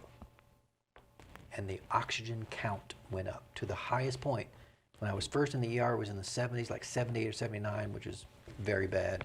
Stayed in the 80s, got to barely 90 a couple of times. When I started singing that song, it was 94. Just like that. 95, 96, 97. Kept getting better and better and better. Yes, I give remdesivir credit. Yes, I give the doctors credit. But I also have to thank the great physician for placing in my mind if I would praise him. Like Paul in prison. I didn't know it was going to be a church show today, do you? I'm sorry. Everything's But when I did that, no matter how bad my circumstances were, no matter how bad I was hurting, all the needles in my arms and beeping machines behind me, when I did that, when I was obedient, because I didn't want to, and I didn't feel like it, I'm kind of embarrassed that someone's going to hear me. All that's running through my brain, can they hear me? Can I, yeah. Can Am I? I on camera? Yeah, Yeah. And I started singing that song. It's your breath in my lungs. So I pour out my praise and started singing it. And it got easier and it got easier and I got louder and I got louder. And I ended up just totally having a church service in my ICU room. The same hospital that I saw 34 years ago. I think our ego gets us to where we think we're controlling what's So going on much, anyway. So much for me. As state representative, as mayor, I have to check my own spirit. And God has to remind me all the time that it's not me. And that's what politicians think. Politicians, mayors, dads, I'm going to fix this. Husbands, I can fix this. I'm going to fix this. And I realized, no, God, I need your help to fix this. Please, God, help me fix this. My state needs your help. My city needs your help. I need your help. In the hospital room, it was very clear. I was at the end of my ability to do anything for myself. People having to help me up to go to the bathroom. I'm done. Lowest point physically of my life. And they didn't even want to be around you. Clearly didn't want to be around me. And Did they make you wear a mask when you? oh yeah. They had a mask and I had a mask. You can't breathe anyway, and yeah. So It was very much a point of, God, you're in control. And it's funny. You think when you're in a position like I was in Nashville, or as mayor of a city, that you can control or fix or make things happen. But God channels the heart of the king, is what the Bible says. Promotion comes from the Lord. So yes, it's important to have systems, and yes, it's important to have council meetings, but it is very clear to me that God orders our steps and has me for such a time as this. I believe He let me get sick. People, that you talk about faith, craziness. If you're such a Christian, I've had people ask me this since I got sick. If you're such a big Christian, how come God let you get sick? Well, God has gotten so much glory, and His word has been proclaimed. Who would have ever thought? I giggled when they wouldn't let me donate plasma the first time I asked, because I didn't have my negative test paperwork. No, I'm sorry. I didn't have my positive test paperwork. And the lady at Blood Assurance said, yeah, we just have to have proof that you had COVID. I said, do you not watch 3, 9, or 12 or read any newspaper in the South? I said, I was getting calls from Knoxville. It was in the Knoxville paper. And she said, I know, Mr. Brooks, I'm sorry, but I got to have that piece of paper. You couldn't hand her the newspaper. Yeah, I tried. Yeah, I was like, do you have Twitter? Yeah. I can show you that I had it. And who would have ever thought?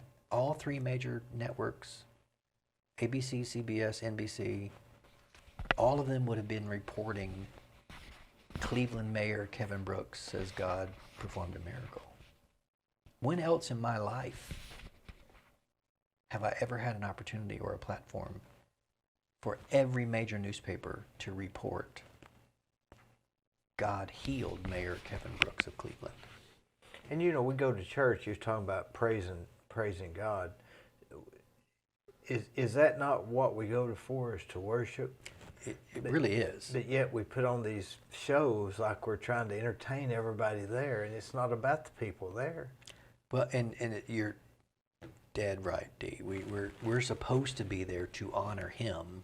We're supposed to go to church for Him, and we end up going to church to see how nice we look and see who else is there, and we start judging about who's there and who's not there, and reserved parking or whatever. I kind of wonder if God hasn't used COVID to hit the reset button. I almost believe there's a lot of community churches. I go to Benton Church of Christ, used to a lot, and there's 7 people there, maybe 8, maybe 10, maybe 3. And I don't know, I just like it better.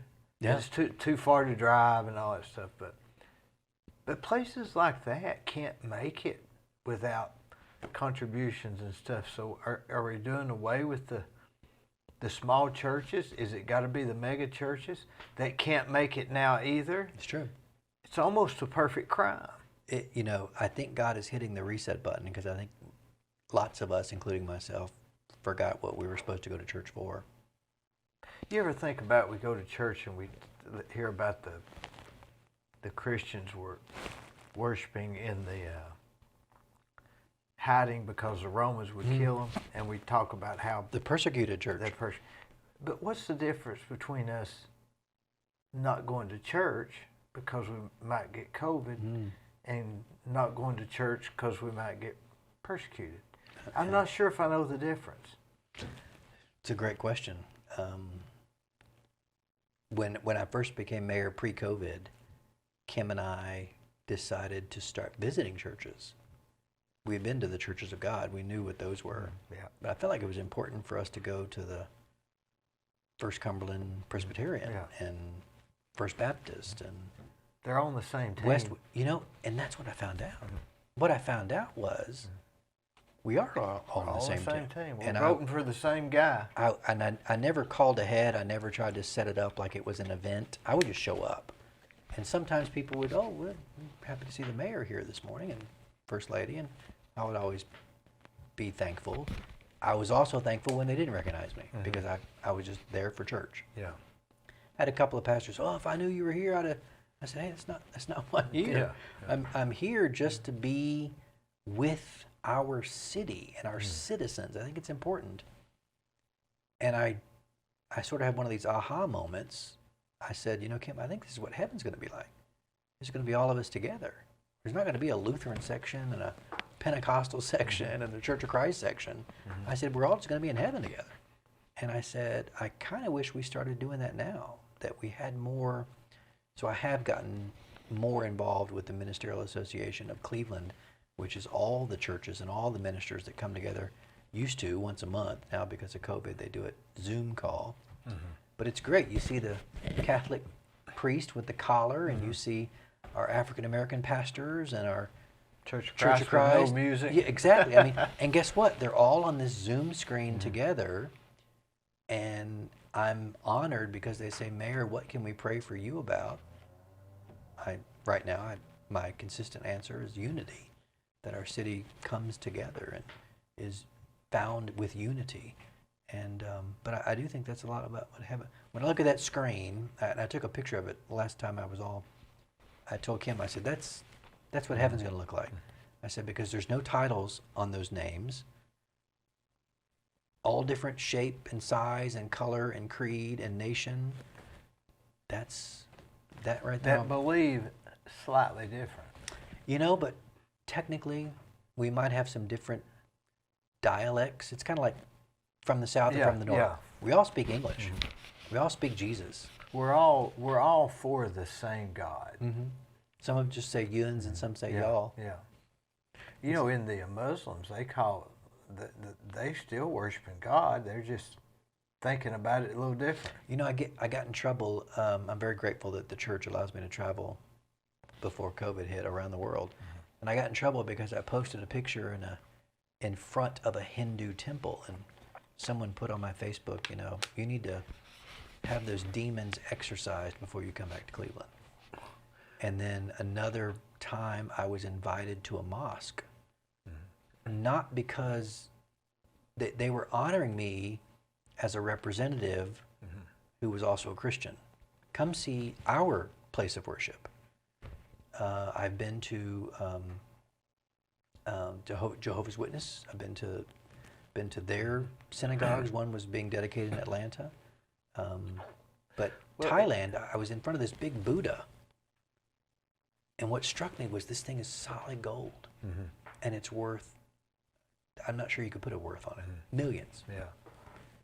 And people around it were, there's not anyone in Cleveland that was dressed so poorly, almost naked, almost nothing on, no possessions at all. And they were putting like beans, lentils is what you and I would call them, at the foot of this Buddha. And I asked the interpreter, you know, what, are they begging for food? And they said, no, that's all they have, and they're giving it to their God. And I said, you know, I'm 53 years old. I've never seen that in America. I've never, you hear about the widow's mite in the Bible, but I've never seen a person who physically was so poor they could not clothe themselves, and what little 2 or 3 beans they had in their possession, they put at the foot of this altar for what they believed was their God. Which Buddhism is not really a religion, right? It's a set of characteristics, of traits that you live by. But they're by. worshiping Buddha. Yeah. Well, I was in Indonesia. It was wonderful, but it is the most Muslim country in America and in the world. And so they would warn us, you know, don't roll down your windows, don't stick your head out of the sunroof. You know, you're a white American, you're a target, so be careful. We got out at church, and people started running. And, you know, you and I don't run, you know, you ride your bike, but we're not runners. No. And so I'm looking around like, why is everybody running? And I'm immediately, American, I thought, bomb, terrorist, something's wrong. And it wasn't like a brisk little jog. I mean, these were sprinting as fast as they could towards the church.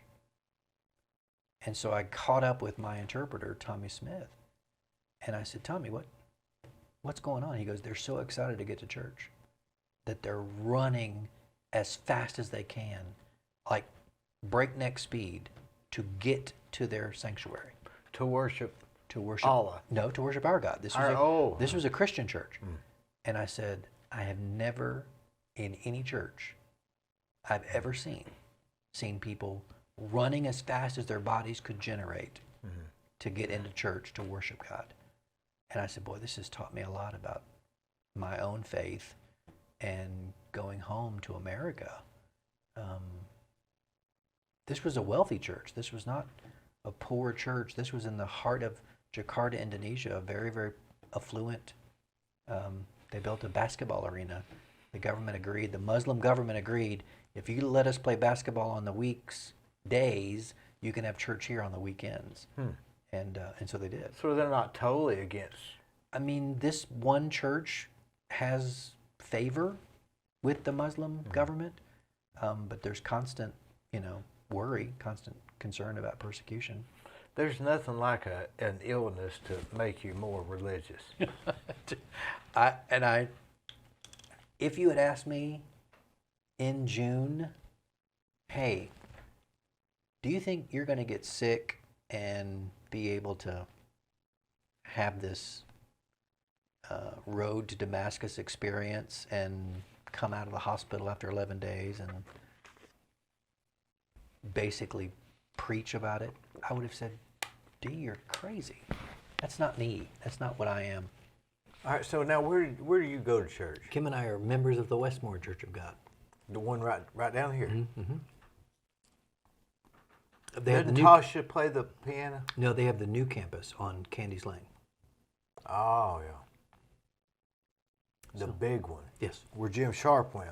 That's exactly right. Now, we were talking earlier about naming Paul Kahn, dedicating the road. What's Jim Sharp's connection to that? So it's great you'd ask that. I just wrote a few paragraphs. Someone asked me to talk about Dr. Kahn's transformational leadership, closing of Church Street. And I said, you can't tell that story without Jim Sharp. That was my first introduction to Jim Sharp. It was 1987. And so I'm a sophomore. Wise fool is what the word sophomore means. So I thought I was smart, but I really wasn't. And you would see Paul Kahn, you would see Jim Sharp on their golf carts on the campus, and I was working for Dale Goff at the time, the advancement office. And so you were constantly interacting with them.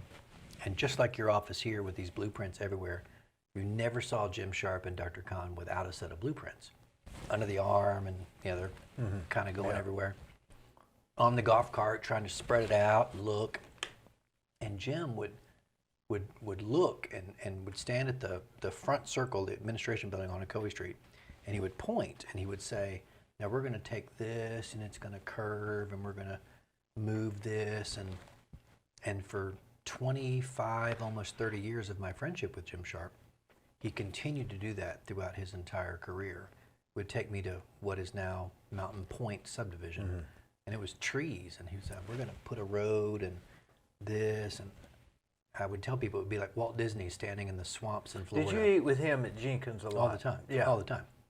And he was a good friend of mine, Jim. I still, to this day, would not be the man I am or the father without his voice. He would invite me to the barn out by his lake, and those would be correctional conversations about. I've been in those with him. Yeah. And it was funny. You have a sign as you walk in your back door, leave by dark, or leave in the morning, it's got to be back by dark, or something like that. Yeah. Jim would always have that. I could borrow any tool, because I didn't have tools. You can borrow any tool you want in any of his barns, which were plentiful, but you had to have them back that night. Could not be out past sundown. And I would, one day I just said, Jim, why do you insist? He goes, because they're my tools. I want to know where they are. And every morning he would wake up very early, 4:30 every morning. And he would, he could scan his walls and see what had not been returned. So I would always tell Kim, I don't care if it's midnight, I'm taking that back to the barn. Great man, great vision, really changed the topography. He'd help you in any way he could. He gave a year of his life. Now you are a developer. Imagine if you said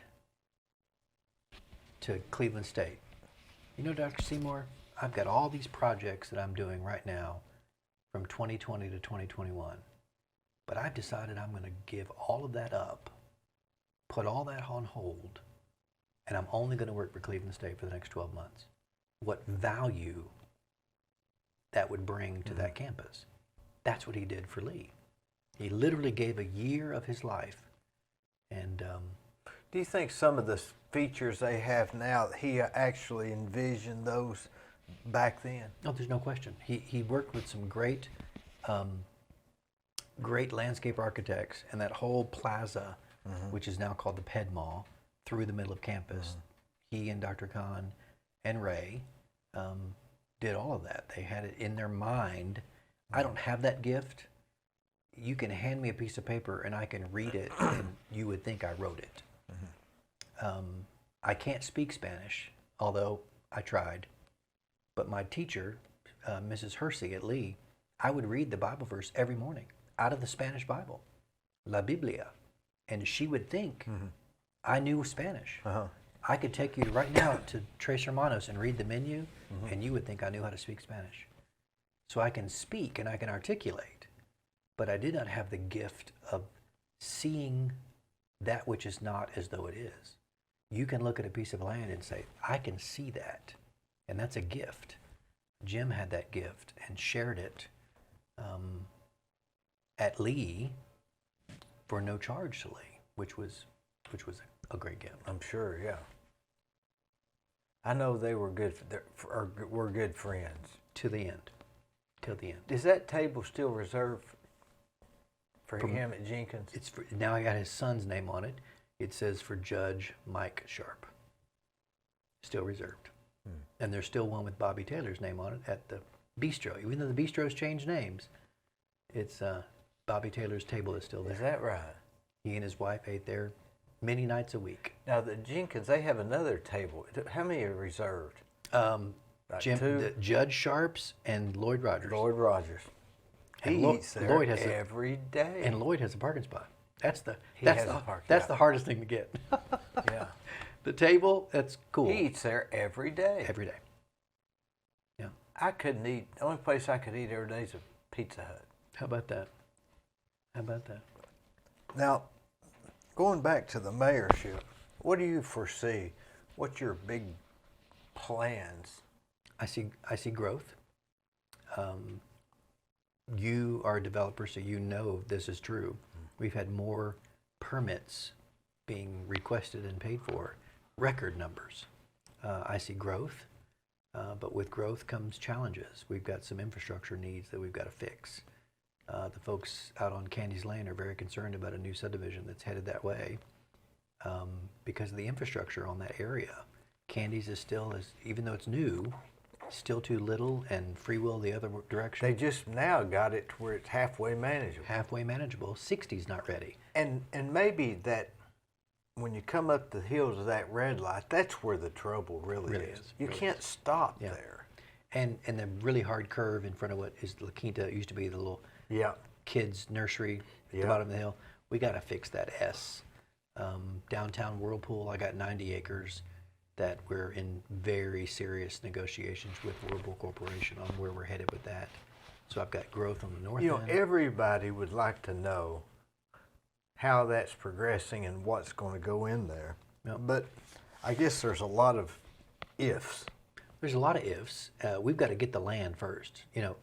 There's a lot of discussions in town about why don't you do this and why don't you do that. If it's privately owned, the city can't do a whole lot. What was their agreement, that they would give it to the city? No, the agreement that ironically I signed in 2007 to 2010 was that we would work for a cooperative agreement. What's good for both sides? What's a win-win? So we're now very much into some formulative conversations. Are they being fair? You know, I mean, there's some deadline dates that they are putting before us that are pretty aggressive. You know how hard it is to get an appraisal. You know how hard it is to get something surveyed especially right now. now with COVID. So they've got some pretty aggressive timelines that they want us to meet, and we've got some pretty aggressive asks. If you want us to do this, then we need you to do that. And so I'm very proud of the city staff that we're not backing down. You know, Whirlpool's this multi-billion-dollar corporation. They could have lawyers until we're bankrupt. Yeah. And so far, the staff has said, we can do this. We got this.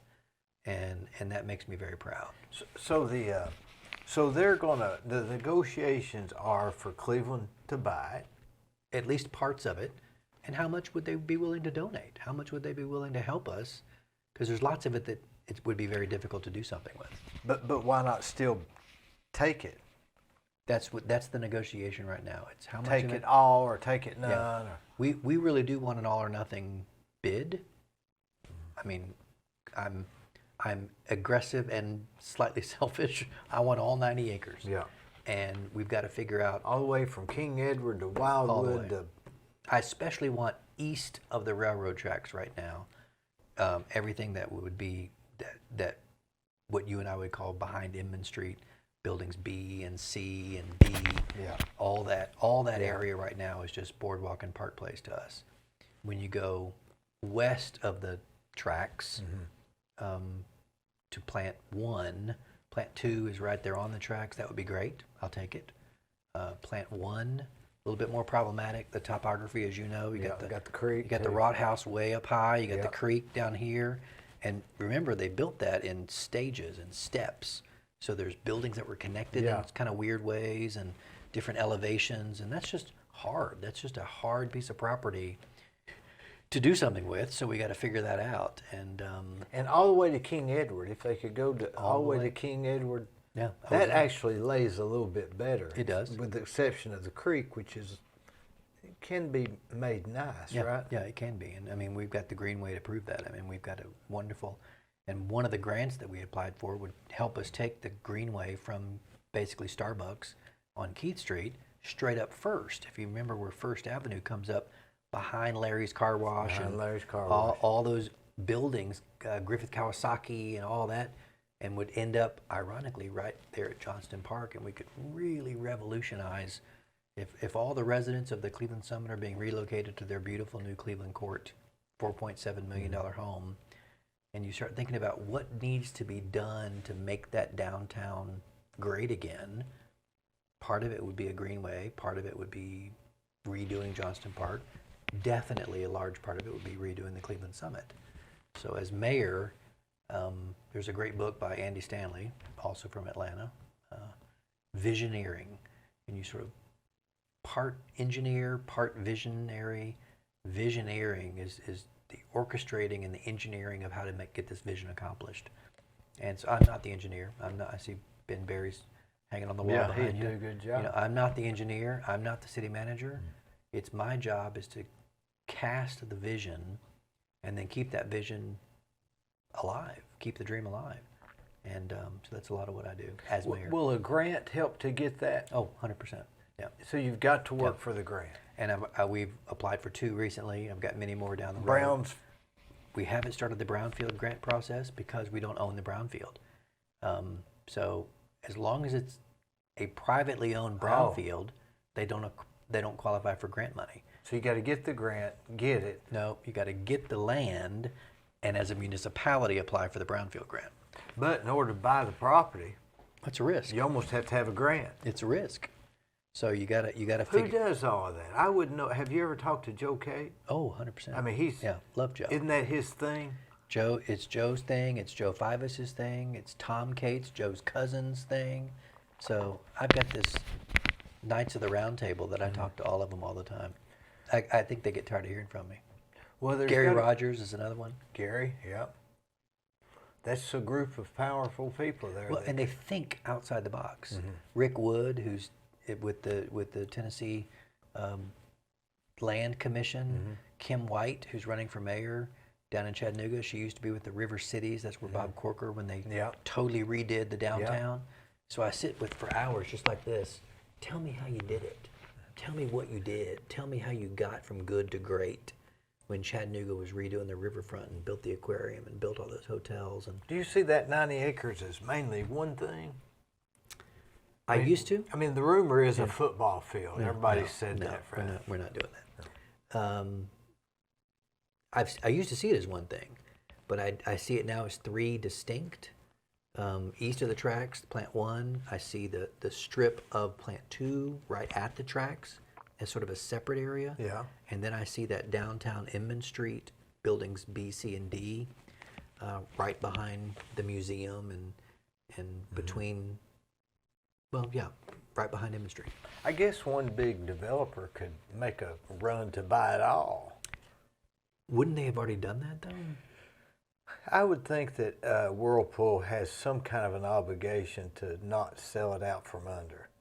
Well, and I think if they had a big developer, we've heard that for about 10 years, that there's somebody looking and kicking tires. And there's quite a bit of responsibility there for what's got to be cleaned up before it can be developed. And that's a big bite of an apple to bite off. Two things could happen. Whirlpool could help us with that, or a brownfield grant, once it's transferred to a municipality, could totally make all that go away. Plus, in order to buy that and make it feasible, you'd have to get the brownfield grant. I think you would. So it's really not feasible for an And individual. I had great conversations with the U.S. DA over brownfield. When I flew to Washington in March, I took one of the last flights home. They were shutting things down. As a matter of fact, we had a White House meeting at 3 o'clock the afternoon before, and it got canceled. That was right when somebody on Trump's staff tested positive, and they all got nervous. Yeah. And they made an immediate decision that nobody from the outside could come in for a White House meeting. We were supposed to meet with them at 3 o'clock that day. And I had a scheduled Delta flight home back to Chattanooga the next morning. And because our 3 o'clock was canceled, at 4 o'clock I was at the Washington airport getting Delta to get me home a night early. And thankfully they did, because that's when the airport started shutting down. But I was there to meet with the grant people and the brownfield office. And they loved what they saw about Cleveland. You know, I take all the bells and whistles with me and all the handouts, and they just could not say enough good things about Cleveland. When would anybody, any community, have the opportunity to find 90 acres in the middle? So it's a miracle. And it's not like it's 90 acres on the fringe. It's 90 acres in the middle. It is. I use the word transformational. If we do this right, our children's children, your 20-year-old son's children, will talk about the decisions that we're making right now about public areas and greenways, and look at some of these other industrial cities like Greenville, South Carolina, and where the North Carolina Cannon Mills, Kannapolis, what they've done with their old industrial downtowns, and it's just mesmerizing. People send me videos now. Hey, Mayor, you ought to try this. Take a look at this on YouTube. I watch them for hours because I think, what if? I would like to see Wildwood upgraded. The road, 100%. It's just such a big connection. I want Wildwood, and for how many generations has Inman Street stopped at the train tracks?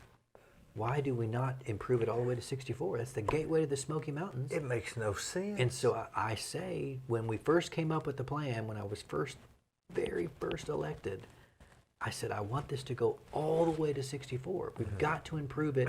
We can't stop at the train trestle. It's got to be improved all the way past the barbershop. The APD 40 is the whole. Is Spoonie still open? Best Philly cheesesteak in town. Man, they were Kim's good. dad came into town yesterday and said, that's what I'm stopping to get at Philly cheese. Aren't they closed? No. Are they back open? 100%. Pineapple tea every day. I may go there tomorrow. Well, if I didn't have city council, Well, they're I'd go so with you. slow, though.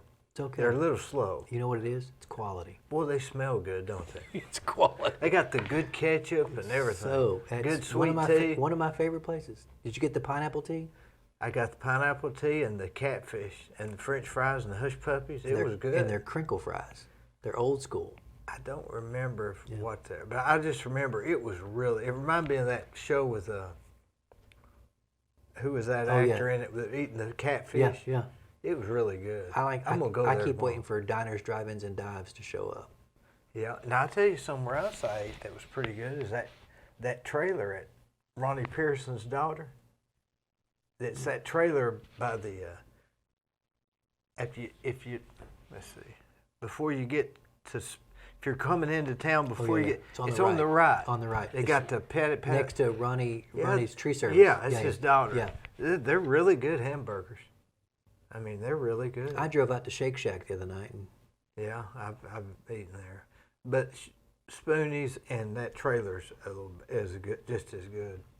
Or a lot of the restaurants are.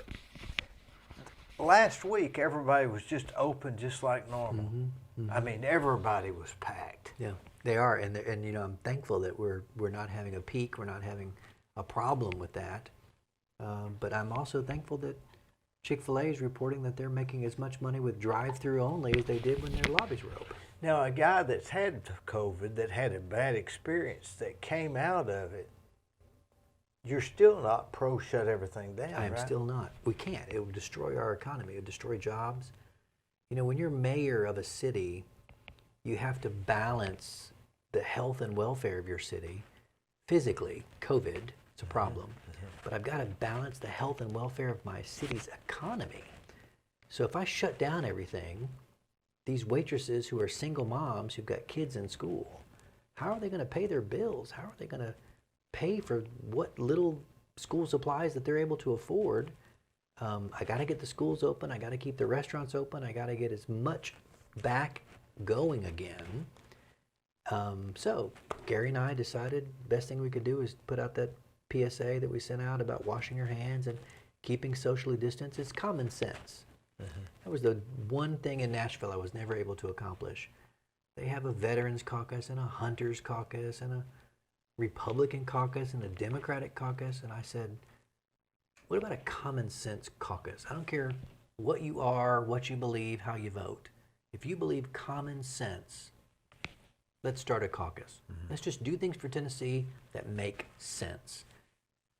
Do you have to judge it every day to balance? I guess every day it's, do we shut down today? I mean, that's got to enter your mind till this is over. You know, it's what you do is you pray that the peaks don't come back. You pray that the spikes don't come back. I watch every day. I do watch. Where do you watch it at? TN.gov. So you don't just get it from Channel 9, or you got a real source? Yeah. I very rarely watch what so people would consider. Tennessee.gov. Yeah, TN.gov, the health department. How often every day, is it up? Every day at 3 o'clock. 100%, every day. And so I'm religiously checking that. Scroll down immediately. Do to they Bradley give County. the recovered? They do. See, I don't think they need to give how many's had it. Yeah, they give recovered. I think they need to give They do who's got it. positive, which is 155 in Bradley County. They do a recovered, how many fatalities.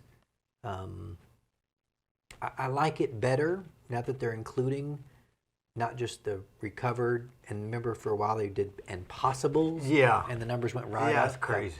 So I didn't like that because I was a possible. Those 5 days that I was in a hospital, I possibly had COVID.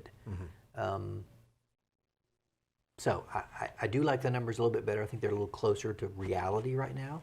And the reality is that, thank God, knock on wood, we're doing okay this week.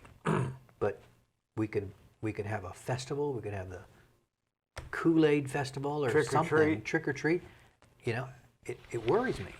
So as mayor, I got the health and welfare physically and the health and welfare economically. I can't let everything shut down.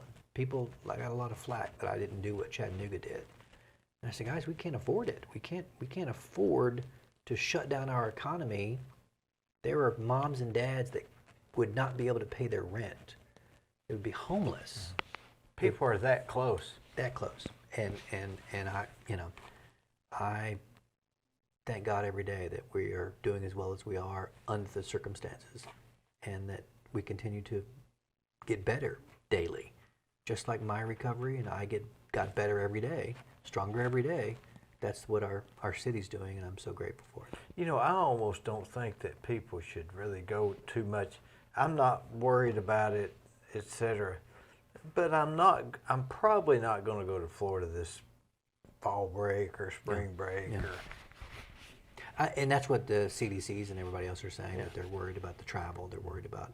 What about trick or treat? My next trip is not booked until February of 2021. What about trick or treat? You know, M&M Mars sent me an announcement that they're going to do virtual candy. I don't even know how that's going to work. That's I'm not smart enough to understand virtual trick or treat. But to me, what it did was, you said you must think about that every day as mayor. What it did was it automatically started making me think about October 31st, Cleveland, Tennessee. What's the plan? So I sent out an email. Tell me what our plans are.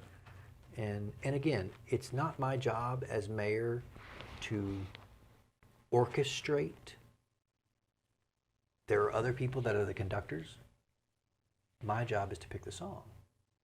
Wouldn't it be great if we sang God Bless America? Mm-hmm. I don't write the music. God knows I don't play the music. I'm not a musician. I don't even direct the orchestra. That's the city manager's job. My job is the voice of Cleveland. Many people, Tom would have told you when he was here, the mayor doesn't have a vote. I have a voice. He said you have a veto. We do have the ability to veto, but you got to do it within 5 days, and it can be overridden by the very same council that. So all you can do is nudge. I say voice. It's kind of like this. I say we have a voice. We can. Kind of like when you're married, you just kind of nudge your wife. Or dad. Son, I know you don't like to listen to me. Yeah. But let me just speak to you something. I had an older gentleman say to my son long ago, let me speak into your life. Let me say something that you need to hear right now. That's what a mayor does. Let me speak to you, my city. And this, what if we did this? What if we did this? I get lots of emails and voicemails. I had to take Facebook Messenger off my phone because so many people were trying to go around other ways to get I had too many incoming messages. So I'm starting to put myself on a social media diet so I can focus. It's very easy to get distracted. And in that process, I realized that you can get too much input to where it causes you to lose focus of what's really, really important. What's really, really important is that we keep Cleveland as strong physically, financially, in the future. We cannot afford 1 minute to look away from the wheel. Distracted driving. While I'm mayor, I can't afford 1 minute to be distracted and look down at my phone or look at something else. I got to keep both hands 10 and 2. And keep the car going forward. Describe tomorrow. What time will you get up? I'll get up early tomorrow. What's early? So I have to be at my Church of God office at 8. So 6:30ish. Not Jim Sharp early, not 4. 6:30. Have a cup of coffee with Kim. We always start our day together. We try to end our days together. How was your day? What is your day? Lots of moving parts for both of us. And 8 o'clock at one office, I'll probably, Sue has already left a message that there's some grants that I've got to sign for CBDG. So that's waiting for me at City Hall right now. So I know for a fact I've got things I've got to sign. Joe Fivas, city manager, at some point 10ish or 11, will begin to brief me on what usually would take place at 1. Has he briefed you? Call you? Or? No, we usually meet person to person. We did Zoom for the weeks that I was recovering. So you'll go as your regular job at 8. And by 10 o'clock, you're at his office. I'm at City Hall. Getting filled in. And it's just like the form you got in front of you. It's going to be the agenda. It's going to be, there's the public agenda, and then there's sort of the stuff that they write in the columns for me.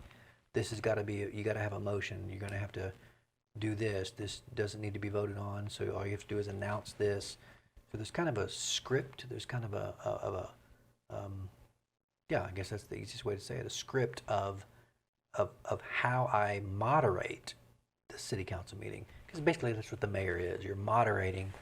I got to have a motion. I got to have a second. It's got to be recorded. Chairman, if you will. You're chairing the meeting. Without a vote. Robert's Rules of Order. A few weeks ago there was a motion that wasn't a proper motion. I had to say that's not a proper motion. A secondary motion was made, a substitute motion.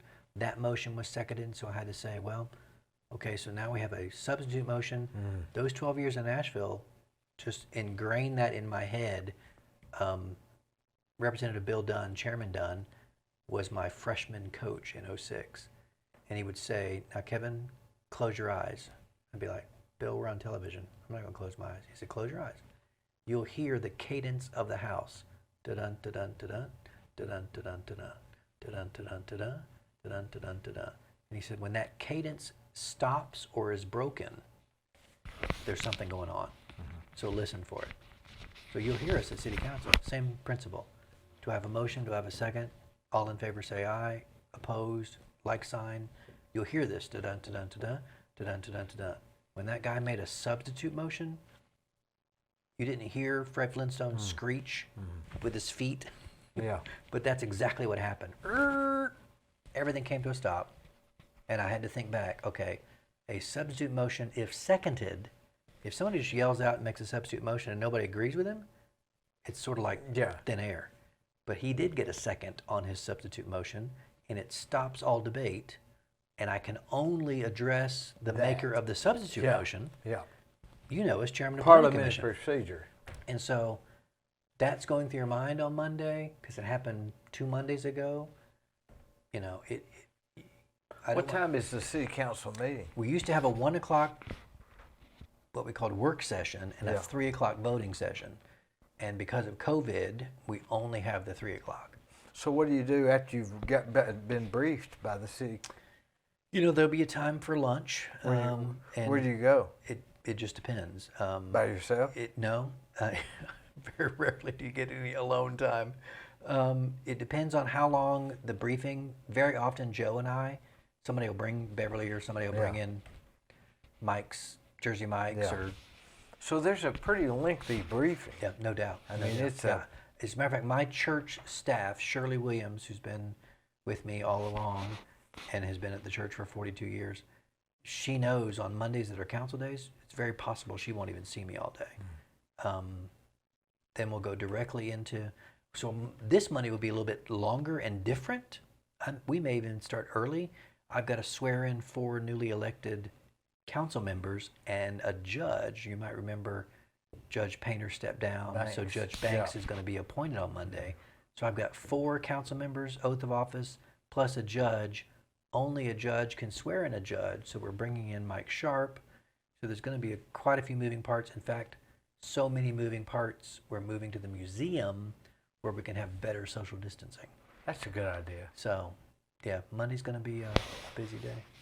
And then, so that's the end of your day, pretty much? And then, Monday night, it's very common Kim and I'll grab something to eat because neither one of us are, we're both tired and we're both kind of mentally drained, and so it's very common we'll go grab a taco or something. And of course, I'm supposed to be on a diet, so she's trying to stop my taco runs. Well, I tell you what, Kevin, I have gotten like I say, I've always voted for you, but I just have a whole new level of understanding. And maybe somebody who was watching does too. Hey, I appreciate you coming. See you soon. Thanks a lot. Well, that was great.